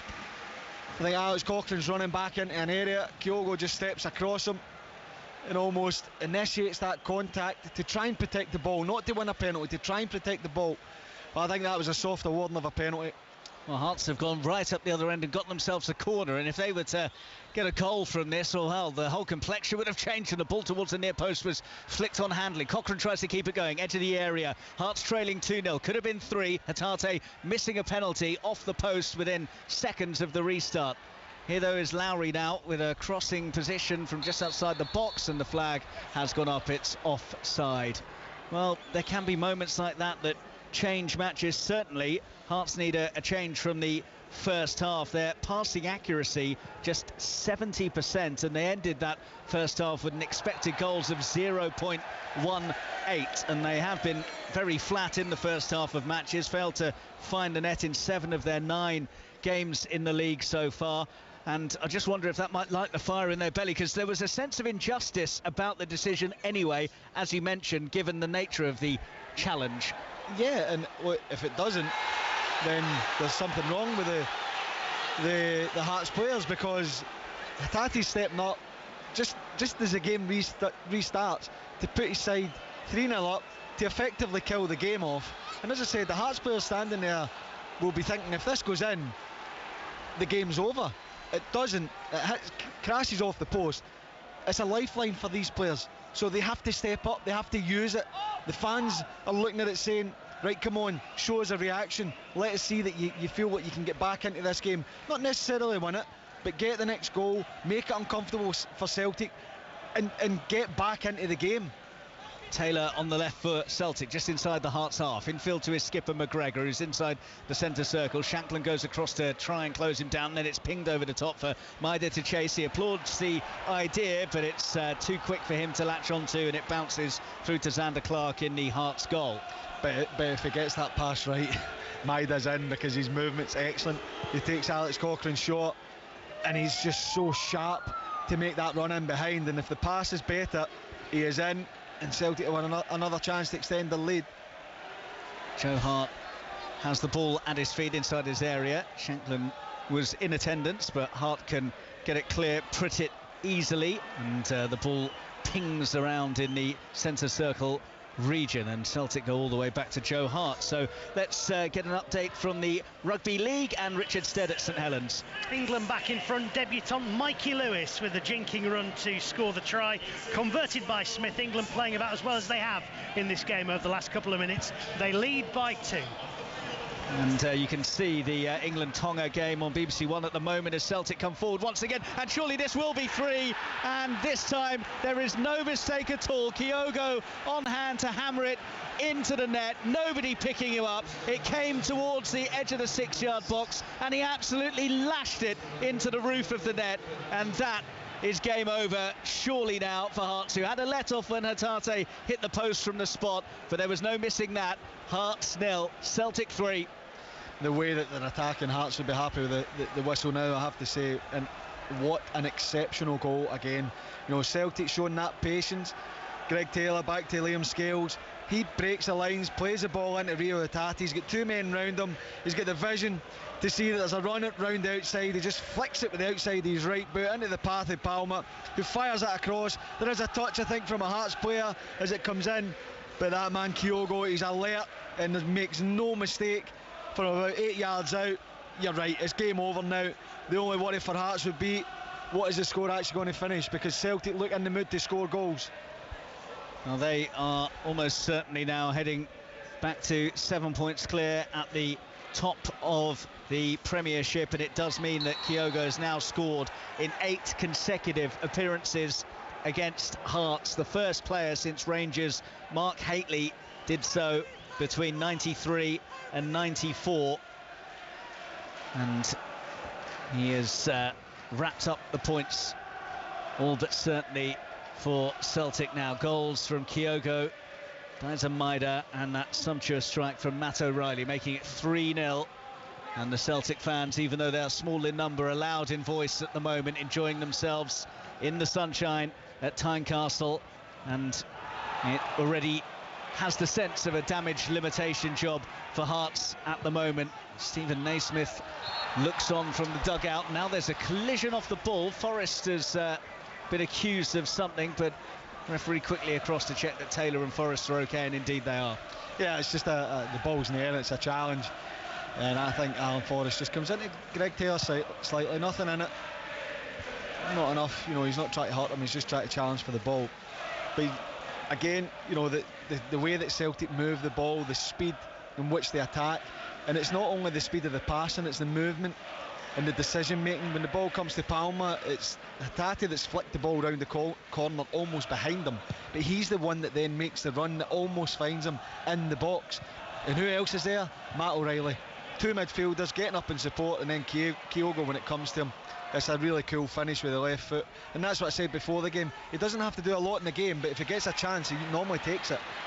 And now Celtic coming firing forwards on the left again with Palmer, who's held up briefly, Lewis Palmer, and then actually dispossessed, and Sibic can make the clearance, and Hearts will have the ball. The only thing that might help Hearts here is Celtic have got a Champions League game on the horizon. They host Atletico Madrid on Wednesday, looking to get their first points on the board in the section as well. So Brendan Rodgers might look to take off some of his big hitters with that in mind, and we will have full commentary of a couple of Champions League matches for you on 5 Live on Tuesday. Manchester United against Copenhagen, and then the day after that Newcastle against Borussia Dortmund. But perhaps he might feel with the game one, Brendan Rodgers, that he can withdraw some of his more important players, which might spare Hearts.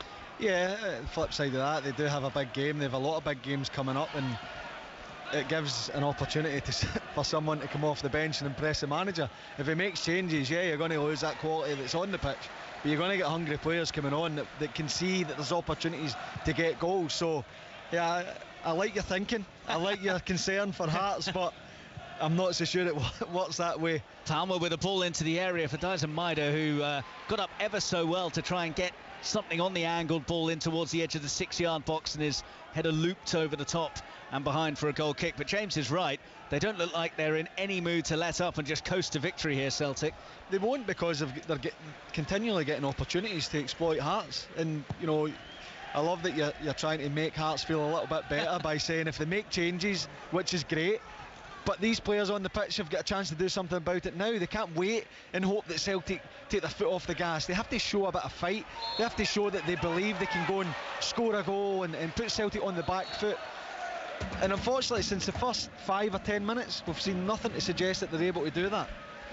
The flip side, I guess, is whether Stephen Naismith might be looking at making some changes to try and alter the way that his side are playing, rather than hoping that Celtic might take their foot off the gas. Nisa Maeda darting infield about 10 yards outside the Hearts penalty area, and then Hatate plays it down the line, looking for the overlapping run of Johnston from full-back, and he has kept it in and has possession now, wide on that right side, and a clever pass infield, and there could be another here, and it's narrowly wide from Hatate. Well, that could have been number 4, and don't forget Celtic have missed a penalty already as well. Yeah, and you know, it's Celtic just cutting Hearts open. It's that gap in between left centre back and left back, and it's Alistair Johnston. He thinks there's a challenge coming, so he lets it run and almost has to run round the ball to keep it in, which he does. And then it's the interplay from Matt O'Reilly and Hatate again. The two of them have been outstanding, really have. The understanding they have with each other. And he plays another little defence splitting pass into Hatate. He drops his shoulder, drags it onto the left and fires it wide. But Celtic look like they're hungry for goals. They want more. Hearts have to show that the bare minimum that they're up for the fight. And at the minute, it doesn't look like they are. Rangers thumped Edinburgh opposition yesterday, and Celtic in a very healthy position against the club from Edinburgh as well today. 3-0 they lead. Hearts with just over 10 minutes gone in the second half. They're into the second half in the WSL as well, between Chelsea and Brighton. Becky Ives. Chelsea 2, Brighton 1. Brighton have had some chances. A dangerous cross from Casey Robinson, low and hard, and Katrin Berger in the Chelsea net. Threw herself across goal. Beneath Charles got a crucial toe to it to deflect her. And as I say that, Chelsea have just put the ball in the back of the net. Chelsea 3, Brighton 1. And it's now 12-all between England and Tonga in the first test. You can see that Rugby League International live on BBC One right now. There is going to be a double change here for Hearts, and it's Lowry who's one of those who is going off, and Bangin Begin is also coming on, and Yutaro Oda is the other introduced. Just waiting to see who is heading off as well, and it is Callum Nieuwenhof, who's not had the best of afternoons, arguably at fault for the second goal. Yeah, it's been a tough shift in there. Beningame comes on, missed a large part of last season, played an earlier round of the Europa playoff game, and he looked as if he was quite way off of fitness, so you know, hopefully he's shown a bit more fitness today. It's a tough game to come on in that midfield area. I spoke about Matt O'Reilly and Rio Hatate and the runs they've made off the ball. Well, the yellow cards now flowing from the referee, and it's Toby Simic who's picked up the latest caution. 2 in quick succession for Hearts players there, and fans just behind us are making their feelings very clear towards the referee. Celtic dominant, and 3-0 up as they play it from right to left, and collected on that far side by Johnston, and they'll go all the way back to Carter Vickers, and they've got Hearts right where they want them, just knocking the ball around. Hearts chasing shadows in what is a pitch that is increasingly covered in shadows as the sun starts to ebb away over Tynecastle, and Hearts' hopes of getting something from the game ebbed away a fair while ago. McGregor for Celtic then knocks it wide to the left, just over halfway. Taylor, low flat ball. It's another heavy challenge from behind. This time Cammy Devlin has made the tackle, and again the fans around us on their feet as they berate the referee. Celtic come forwards, low ball in towards Maeda, who's waiting in the middle, nearly came his way. Still alive for Celtic just outside the penalty area. McGregor has recycled it well, and it's collected by Taylor on the left flank. Enjoying themselves now, Celtic. 3-0 up with an hour played, and Carter Vickers will collect it on the halfway line as they recycle and start again from a deep position. Lovely knock round the corner from Kyogo, and then rebound works out favourably for the home side. It's brought forwards by the recently arrived Yutara Oda, and he's then clattered on halfway by Taylor. Here is the Hearts skipper Shanklin playing it forwards, and now a free kick has been awarded Hearts way, which the fans feel is very, very much overdue. Yeah, it is. You know, Oda does really well to win the ball back and under immense pressure from Maeda and Hatate, but he allows play to go on the referee. No advantage for Hearts, so he brings it back, and just on that shadow, I can't wait for it to cover our faces so that we can actually see what's happening. Yeah, it is a bit of a nightmare at the moment as we try to peer out straight into the sun and make out what is happening down towards that Hearts goal, which is the one that is being peppered with most of the action. Anyway, half-time in the Rugby League. Richard Stead. Yeah, teams have gone down the tunnel, 12 points apiece, 2 tries apiece as well. King and Lewis for England, for Tonga, Toa and Frizzell. The difference has been the boot, really, and also the discipline, because Tonga could have led if a penalty on the stroke of half-time had been kicked by Katoa. He'd already levelled things up on the 35th minute with a penalty. As it is, 2 missed chances for Tonga to be in front. It's all square at half-time, 12 each. Thanks very much for that, Richard. As I say, that's live on BBC One right now, and coming up here on 5 Live later, Villa against West Ham, then 6:06, and after that, full commentary of the US Grand Prix with Charles Leclerc in his Ferrari on pole position for that. Celtic leading 3-0 on what is a gorgeous day for football here in Edinburgh, and just taking the sting out of the game now. It's gone down to a bit of a canter for them. Still no changes from Brendan Rodgers though, with just over an hour gone.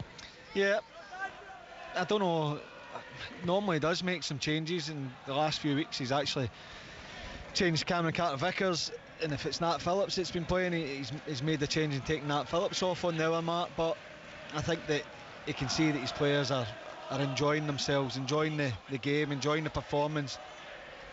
I suspect the changes will be coming in the next 5 or 10 minutes though.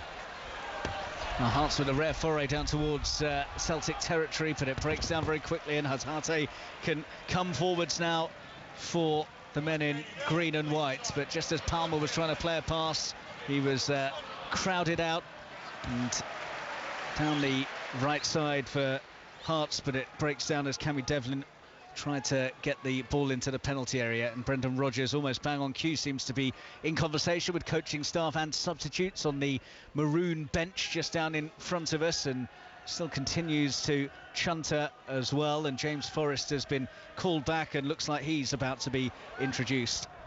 Yeah, I think that, you know, Louis Palmer, when he picks the ball up in the halfway line, he's got a chance to go and drive forward. He's got a chance to play inside. He tries a little trick, and maybe Brendan's thought it's time for him to come off and get someone else on that wants to run and wants to score goals. Not saying that he doesn't.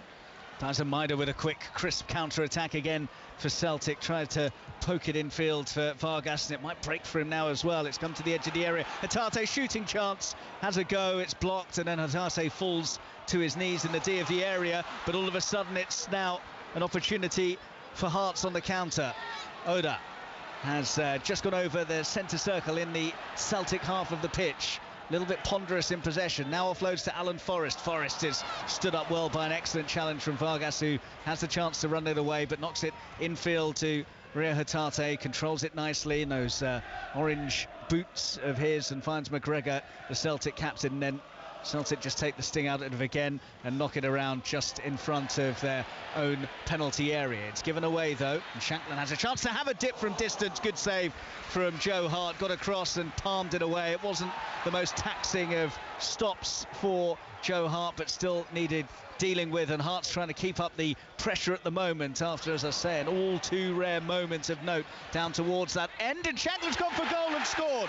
Lawrence Shanklin on the swivel has finally got another goal to his name, while his personal drought has come to an end, and finally something for the home fans to cheer about. Lovely swivel and hit. Hart might be a bit disappointed, but Hearts have made it 3-1.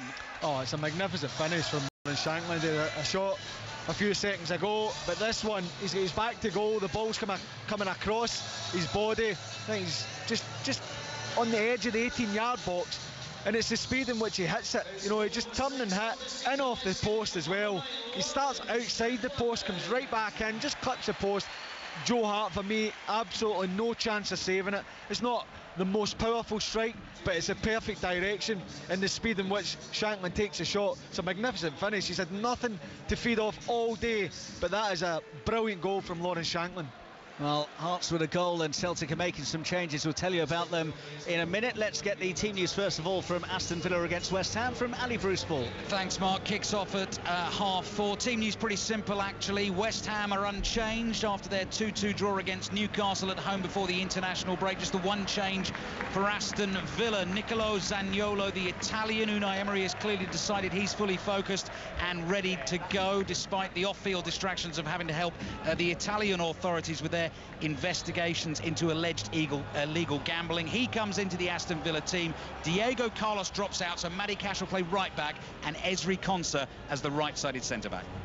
Thank you very much, Ali. Ali's alongside Clinton Morrison for full commentary of that game from 4:30 here at Tynecastle. Is there just a glimmer for Hearts? Those changes, by the way, that Celtic have made. Lewis Palmer and Rio Hatate have gone off. Iwata and James Forrest on for the champions. It's inside the Hearts half at the moment, and can they build on that really good finish from Lawrence Shanklin? Not the type of finish you'd expect from someone who has been struggling for goals so badly, but showing the kind of clinical ability that got him so many goals last season in the Premiership. Yeah, I mean, it's a striker's goal. It's the instinct to just get the turn, knows exactly where the goal is, and it's a really composed finish.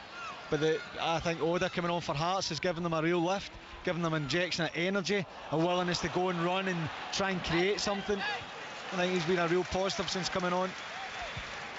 Well, they've certainly got the bit between their teeth at the moment, Hearts. Midway through the second half, trailing Celtic now by 3-1, and urged on by the home fans who have found their voice after it was plenty of groans and moans. It's more encouragement for those in maroon at the moment, as it's picked up by Alan Forrest in towards the centre circle. And now it was attempted to be played out wide by Devlin. They felt there was a handball in there. Referee didn't, and all of a sudden Kyogo was nearly able to latch onto a loose ball in the centre circle, but it's been tidied up nicely, and there is a surge from the stands at the moment of belief that they might be able to make a fist of this. In field it goes for Sibik, and now worked wide to Yutara Oda, who, as James was saying, has made a bit of a difference, but has actually made a bit of a mess of that one because he's miscontrolled it, and it's out for a Celtic goal kick, which Joe Hart has taken quickly in towards McGregor. Now he finds the flat ball to James Forrest down the line, and that's a good turn and go by James Forrest, who's motoring towards the edge of the area. Still going, James Forrest looked to try and get the shot away, got a deflection. It'll be a corner for Celtic. That's brilliant from James Forrest, coming off that left-hand side, takes a little touch with the inside of his right. Toby Sibbick steps inside, he just quickly flicks it with the outside of his right in such speed, and then drives forward. I think he's looking for Kyogo initially, then the more it gets closer to the goal, he's thinking about the shot. The passes to Maida on his right-hand side, but real positive run from James Forrest. So it's down at the Gorgie stand end of the ground, where the sun is still peering out, making it very difficult to make out what's going on down in that penalty area. We do know it's definitely a corner that swung into a good area, well defended as well by Rolls, and needed to get the touch to that because there were 3 or 4 green and white hoop shirts that were waiting to tuck it away from close range. Still keep it going though. Iwata, who's just come on, sends it wide to the right. Options in the centre, the cross comes in, and eventually it's cleared away to around about 10 yards outside the penalty area. Another goal in the WSL for Becky Ives at Chelsea against Brighton. It's Chelsea 4, Brighton 1. Aggie Beaver-Jones, the substitute, I think it was basically a first touch on the ball, swept it into the bottom corner. Chelsea look to be having fun out there now. Chelsea 4, Brighton 1. So Chelsea on course for a big win after Manchester United thumped Everton earlier on today. All the goals, all the action from the weekend in the WSL on the Women's Football Show, 11:10 on BBC One and the iPlayer as well. Maida for Celtic, their lead reduced to 3-1 with just a touch over 20 minutes of the 90 left to play at Tynecastle. In field he goes to Iwata, one of the 2 subs that Brendan Rodgers brought on a short time ago. And good tracking back by Alex Cochrane in that left-back position for Hearts, because there were 2 Celtic players trying to double up on him. And Devlin now tries to work it out from that left-back area. Looked like a foul over there. Referees played the advantage. Can Hearts turn it into one? Lawrence Shanklin, the skipper, who scored the goal that made it 3-1 to Celtic, has found a teammate over on that left-hand side, and the ball then rebounds favourably to Yatara Oda, who's about 5 yards outside the Celtic box, but with his back to goal has now been forced further backwards, and they begin on the halfway line once again, Hearts. Yeah, it was decent play, particularly from Lawrence Shanklin. He's down in the left back area for Hearts, who managed to wriggle out. I think he's got a chance to play that ball in behind quicker. For Alan Forrest, just delays a little bit, which makes him come inside, forces him inside. But Hearts have managed to get the ball in the areas they want. You know, the defenders are on the halfway line. They've got players in advanced positions in and around the Celtic box. They have possession of the ball. It is much better from Hearts. And Hearts are building once again. It's Vargas on the right side. It might open up for the hit from distance, and Alan Forrest chanced his arm. A bit of a dribble. It didn't really catch it cleanly, and it was a comfortable save for Joe Hart, but they've had more shots on goal in the last 10 minutes than they did in the entirety of the game beforehand. Yeah, they have, and Alan Forrest scored one not so long ago. I think it was last time out. Cutting in off the right-hand side, catching it with his left foot, and it went right into the top corner, so can understand why he's taking that shot on. Just in this occasion, he didn't manage to catch it as clean as he would like, but he's still forcing a save out of Joe Hart. Cammy Devlin has been penalised for a challenge on Kyogo, which the home fans feel was very, very soft indeed. And there have been a number of decisions from Nick Walsh that have been heavily questioned, shall we say, by the Hearts faithful. As you would expect. And another double change forthcoming from Brendan Rodgers. We're going to see Yang come on, and the other change is O also being introduced as well. So coming off is Kyogo, who was just flattened in that exchange. O is going to step in for him, and it's Dyson Maida who scored the second goal, who looks like he's being withdrawn here as well. Yeah, Maida had a knock in international duty, and I think that a few people were possibly expecting him to miss this game. And he certainly had an impression on the game, so no surprise that he's going to come off, and Yang coming on. He showed a lot of promise without really being able to put in that real strong performance, but young players that are given an opportunity, and O is the same. You know, he's one that has to come on, and he'll be desperate to get a goal. And Hearts making another change as well. Ken Vargas has departed, and Liam Boyce is on for him as well, so that might just beef up their sort of forcefulness up front as well. Yeah, without doubt. You know, Liam Boyce is very different type of player to Vargas. Vargas is all about pace and trying to get in behind. Boyce will hold the ball up, he'll bring others into play. You have Alan Forrest and Oda there with the pace that can get in behind, and obviously you get Lawrence Shanklin in support of him as well, so it's just a different option. Hearts trailing by 3-1. 18 minutes of the 90 left to play. Alan Forrest with nowhere to go, has to go all the way back to the edge of his own area, now ballooned forwards and scales underneath it for Celtic, and Rolls able to stick out a boot as the ball came forwards. Boyce, who's just come on, has sent it wide to Cochrane, who had to scamper across to the left-hand side to keep it in, tried to feed it down the line for Yatara Oda, couldn't quite find him, and it's back with Joe Hart in the Celtic goal. Plays it out from the back to Liam Scales. Scales closed down quickly, and that's a bit more like it from a Hearts perspective. It was the skipper Shanklin who was doing the closing down. Yeah, it was, and when the ball comes to Oda, he lets it through his legs. He's trying to trick Alistair Johnson, but he's onto it, and he puts it back to Joe Hart, but Hearts don't then retreat, they then squeeze up, so although they don't manage to keep the ball, it gives it a position where they can go and press and force mistakes and win the ball higher up the pitch. I mean, if you're watching a game, you're thinking, well, he's lost the ball and okay, it's a block, but Celtic still have it. But it's allowing Hearts to squeeze up the pitch where they can get their better players involved in the game, and where it's better and easier to take risks. If you're playing a forward pass to beat the back line or in and around the box, and it's easier to take that risk because you know that you've got players behind the ball that can then, you know, give you the opportunity to win it back. If you're taking those risks on the halfway line or 10-15 yards inside your own half, Celtic are right on you, and then you're inviting pressure onto your defence. Celtic's next game is in the Champions League on Wednesday, with Atletico Madrid coming to Glasgow, and we've got full commentary of a couple of Champions League games for you next week as well. On Tuesday it's Manchester United against Copenhagen, and the day after that Newcastle against Borussia Dortmund, as Carter Vickers clears from the edge of his own area but can't find a teammate, so it's Frankie Kent for Hearts, who real up and under there, which bounces inside the centre circle. Boyce couldn't bring it under his spell, and then there's a foul awarded against Iwata, which the fans around us enjoy. And it's taken quickly, and we're back underway with Rolls sending it forwards. We've had another goal in the game between Chelsea and Brighton in the WSL. Has it gone Chelsea's way again, Becky Ives? It has not. Do we have late drama? Chelsea 4, Brighton 2. Possibly a consolation goal. Elizabeth Turlin latched onto a ball from the midfield, managed to sweep it home. We are into the last 4 minutes of additional time here. Chelsea 4, Brighton 2. And two form teams at the Cricket World Cup were meeting today in India and New Zealand. What's the latest from Dan Norcross? India 135 for 3. They've just lost Shreyas Iyer, who was caught by Conway off Bolt for 33. KL Rahul's come to join Virat Kohli, who's a master of the chase. They should still have it under control. They need 139 from 156 balls, but it's getting a little bit more testing. India 135 for 3.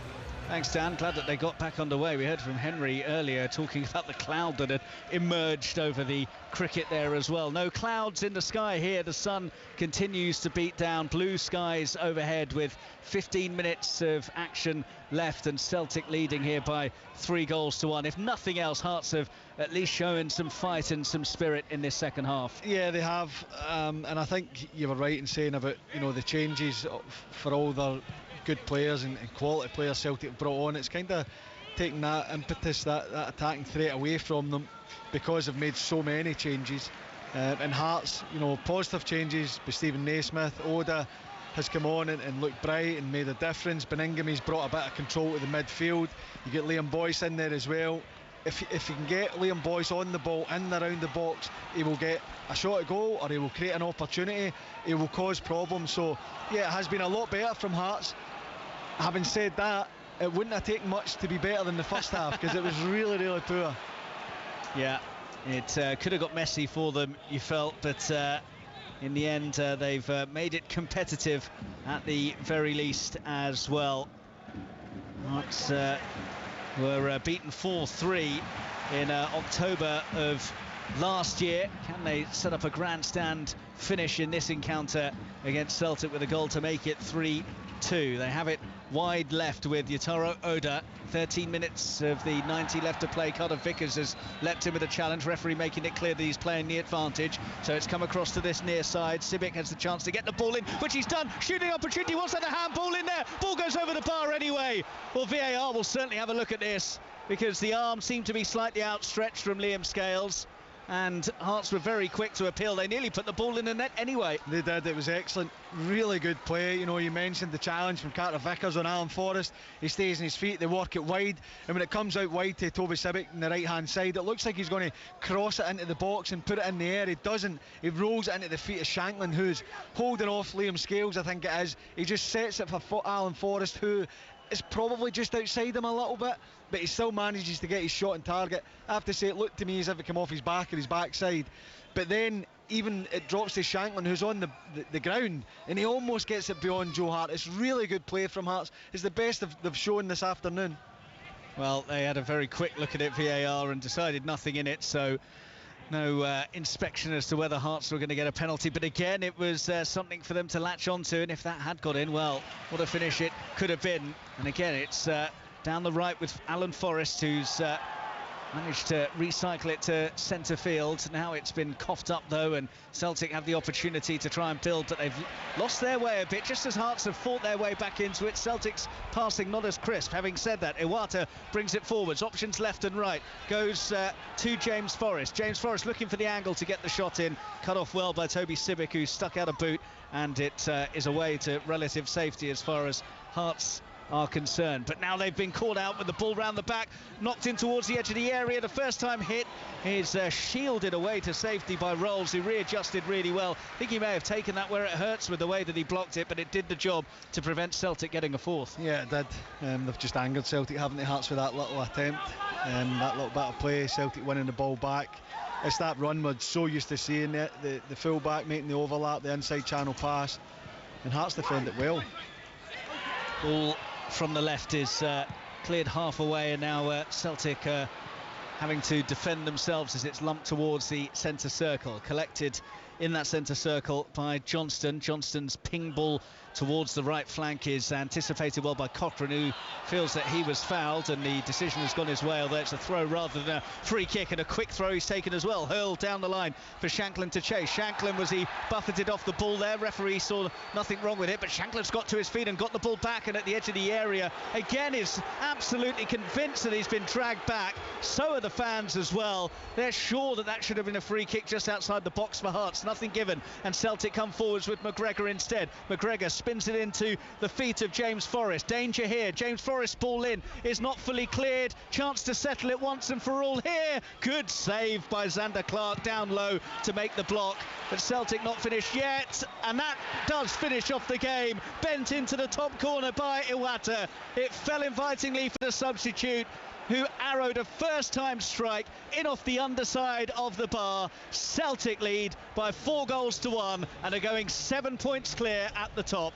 Well, unlike Maida's, which was an untidy finish off the back of a brilliant move, this is an incredible finish off of some scrappy play.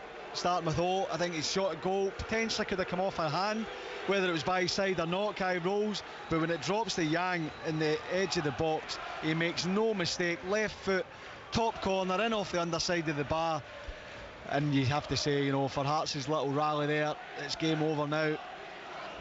Well, George Grant is about to be brought on for Hearts here, but it is a lost cause for them now, trailing by 4-1. It was a very good rally from Hearts, but in the end they have fallen short. Chelsea, I don't think, have fallen short in the WSL though, Becky Ives. They certainly have not. Chelsea 4, Brighton 2. Brighton actually started the stronger. Pauline Bremer getting them ahead within 10 minutes, but then the Chelsea pressure grew. Nuskin's head found the end of a Jess Carter cross for the equaliser right on the stroke of half-time. Not long into the second half, she added herself a second, a really composed finish off a cross from Sam Kerr. 75 minutes, she thought she got a hat-trick. Unfortunately, it's gone down as a Brighton own goal. Aggie Beever-Jones, the substitute, adding a fourth on the 85th minute. A consolation goal for Elizabeth Turley in the 92nd meant that Chelsea take the 3 points. They go second in the table on goal difference, remain unbeaten. Brighton, it's the third defeat on the bounce, but there were definitely some moments of encouragement. But finished here, Chelsea 4, Brighton 2. Thanks very much, Becky. 4-1 to Celtic here at Tynecastle, and Callum McGregor, the skipper, has just been withdrawn by Brendan Rodgers, and Paolo Bernardo has come on for him for the closing stages. But the points are in the bag now, and Celtic can relax after given maybe just a minor scare by Shanklin's goal, and then that flurry of half chances that Hearts created. But the champions have got back control of this game, although they've lost control of the ball in the middle of midfield, tidied up by Iwata, who produced that very tidy finish. I must apologise to Iwata. I thought it was Yang because he was coming off that right hand side with his left foot. It's an incredible finish from Iwata because he bends it with so much power. It's so controlled, it's not a slash, it's really composed, and it's a tremendous finish. And we've spoken about Hatate and O'Reilly getting in advanced areas and scoring goals from midfield. Well, that's another midfielder with a goal for Celtic, and it's a tremendous finish from Tomoki Iwata. Utara Oda for Hearts, and it's the Celtic fans, that small congregation of them, away to our right side in the in the Roseman stand, who seem to have been very fortunate with the way that the sun has fallen, because they are the only set of supporters that are bathed in sunshine still here at Tynecastle, as Shanklin collects by the byline for Hearts, looking to try and swivel and find a teammate. Gets to the byline, it's done really well, and then Joe Hart was in position to make the block, and it came back out to Oda, whose effort was wide, but the flag goes up anyway. But that goal, I think, if you're looking for crumbs of comfort from a Hearts perspective, has given Lawrence Shankland a bit of a swagger. He looks a bit more confident and a bit more like he can pose a danger. Yeah, he does. And also, I think, you know, bringing Liam Boyce into the action as well, because Liam Boyce and Lawrence Shankland have a really good understanding of when, you know, one can go forward, the other one drops in. But yeah, I think Lawrence Shankland's needed that goal. He's had a lot of disappointment not being able to score as many goals this season, and also dropping out of the Scotland squad just as Scotland qualify for the Euros. So yeah, hopefully that gives him a lift and he can get back on the goal trail, because he is a tremendous football player. He's a brilliant finisher, and hopefully that gives him the lift that he needs to go on a run of scoring goals.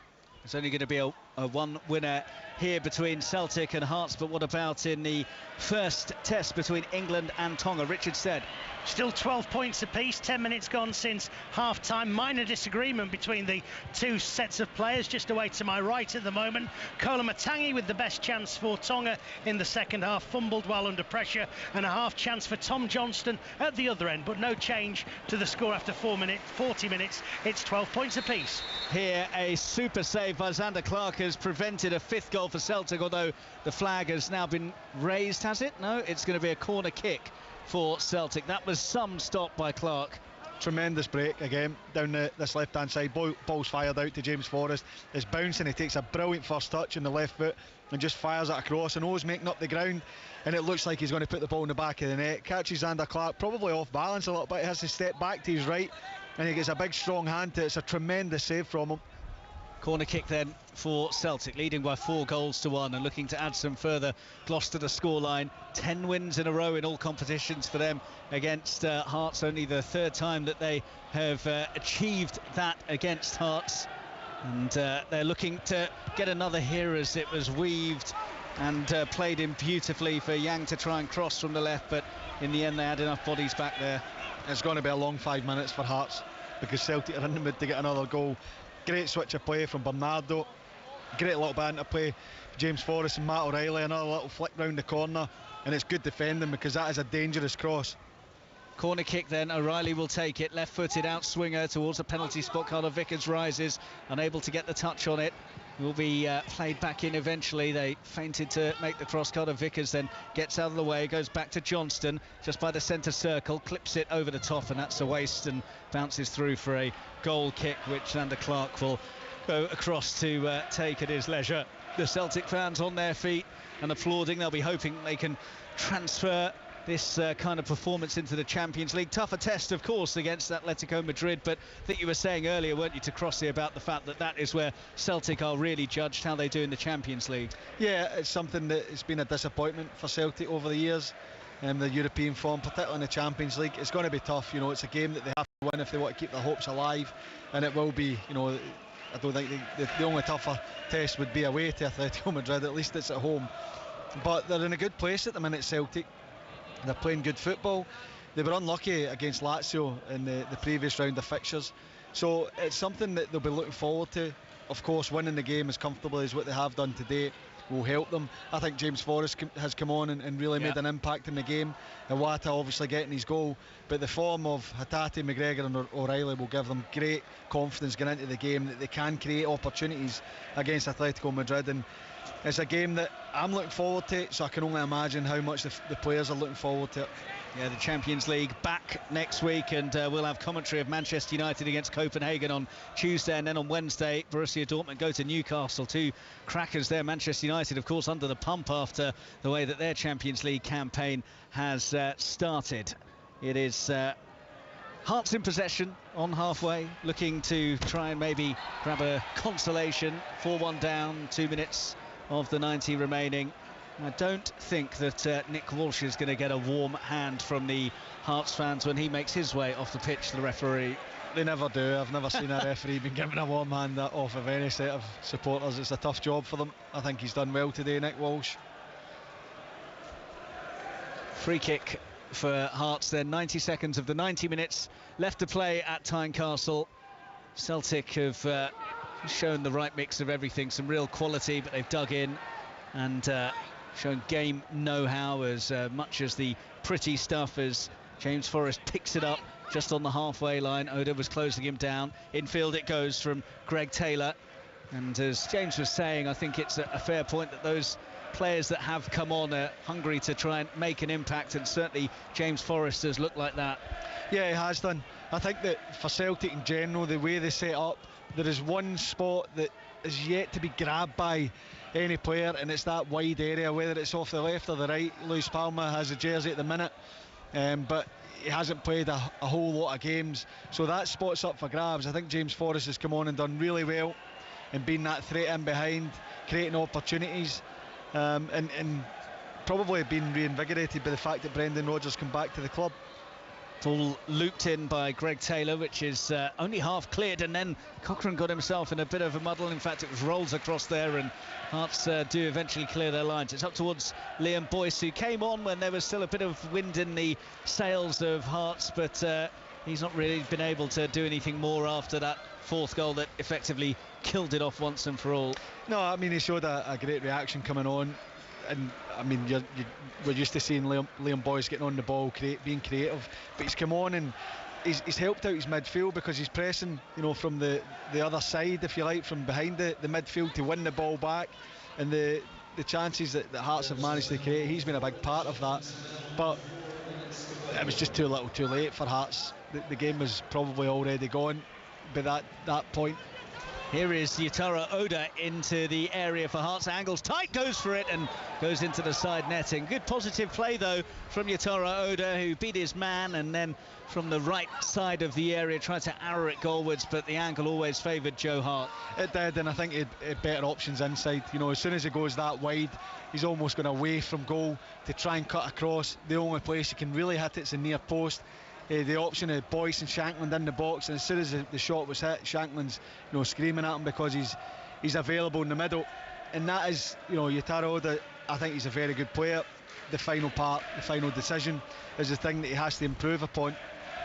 Lawrence Shankland certainly letting him know that he shouldn't be taking a shot, and listen, having been in that position as a wide man, if you take that shot, you have to score, because if you don't score, you're getting an earful off your striker. I knew that you'd have some sage words about that kind of situation. We're into the 4 additional minutes that were signalled, about a minute or so into it. They're deep into the game in St Helens at the moment between England and Tonga in the first test. Richard Stead.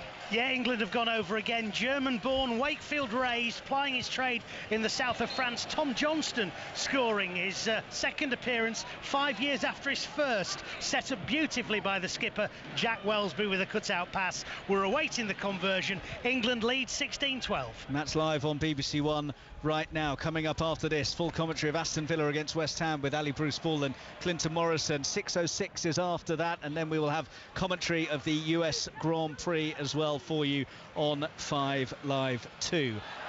Well, coming together in the centre circle, and Iwata, who scored that fine goal, has made the challenge, which is going to see him pick up a yellow card. And aside from the goal scored by Lawrence Shankland, that is the biggest roar from the home fans this afternoon. And again, it's the correct decision from Nick Walsh. Iwata, no intent to play the ball. He's just stopping that attack from Frankie Kent. Great run from him. Correct decision again. Well, it was 4-3 to Celtic in game last October between the sides. Can Hearts make it 4-2 late on here? No, not from that particular free kick, as it's lobbed into the area, and Joe Hart comes to make a safe gather. 90 seconds of stoppage time remaining. Brendan Rodgers continues to prowl his technical area. What do you think he'd have made of this performance? Yeah, I think he would be happy with some of his attacking play, because when they've gone forward, when they've got it right, they've looked really dangerous. I think he'll be happy with the impact that his subs have made, and showing that he's got real strength and depth, which I'm sure he would have known anyway. And it's given him a problem or something to think about with the performance of James Forrest since he came on. I think he's been excellent. Ball whipped in from the left for Hearts. Carter Vickers underneath it, and can't get it too far away, so it's going to be picked up by Rolls, and they'll recycle again here, Hearts. But we've just got seconds left to play, and there are not too many home fans left inside of Tynecastle at the moment, especially down at the end behind Joe Hart's goal, the Rosebank stand, where there are Celtic supporters on their feet and ready to toast another victory, a victory that will put them back to 7 points clear at the top after Rangers' victory briefly cut the deficit to 4 points, and still just the one game that they would have dropped points in so far this season for them, and they've still not trailed in a game in the Premiership this season either. Free kick which won't be taken because the whistle is blown by Nick Walsh. Some groans from the home fans. They might be directed towards the referee and their players for some of the performance across the afternoon, but Celtic have got the job done in emphatic fashion in the end. A couple of really well taken goals, one pretty untidy one that Maida stuck away as well, but one that will stick in the memory, Matt O'Reilly's early opener, and then Kyogo with a close range finish, and another smart strike from Iwata sealing the game after Lawrence Shankland had briefly given Hearts a glimmer. But Celtic, very good value for their victory here, Steve. Full time, Hearts 1, Celtic 4.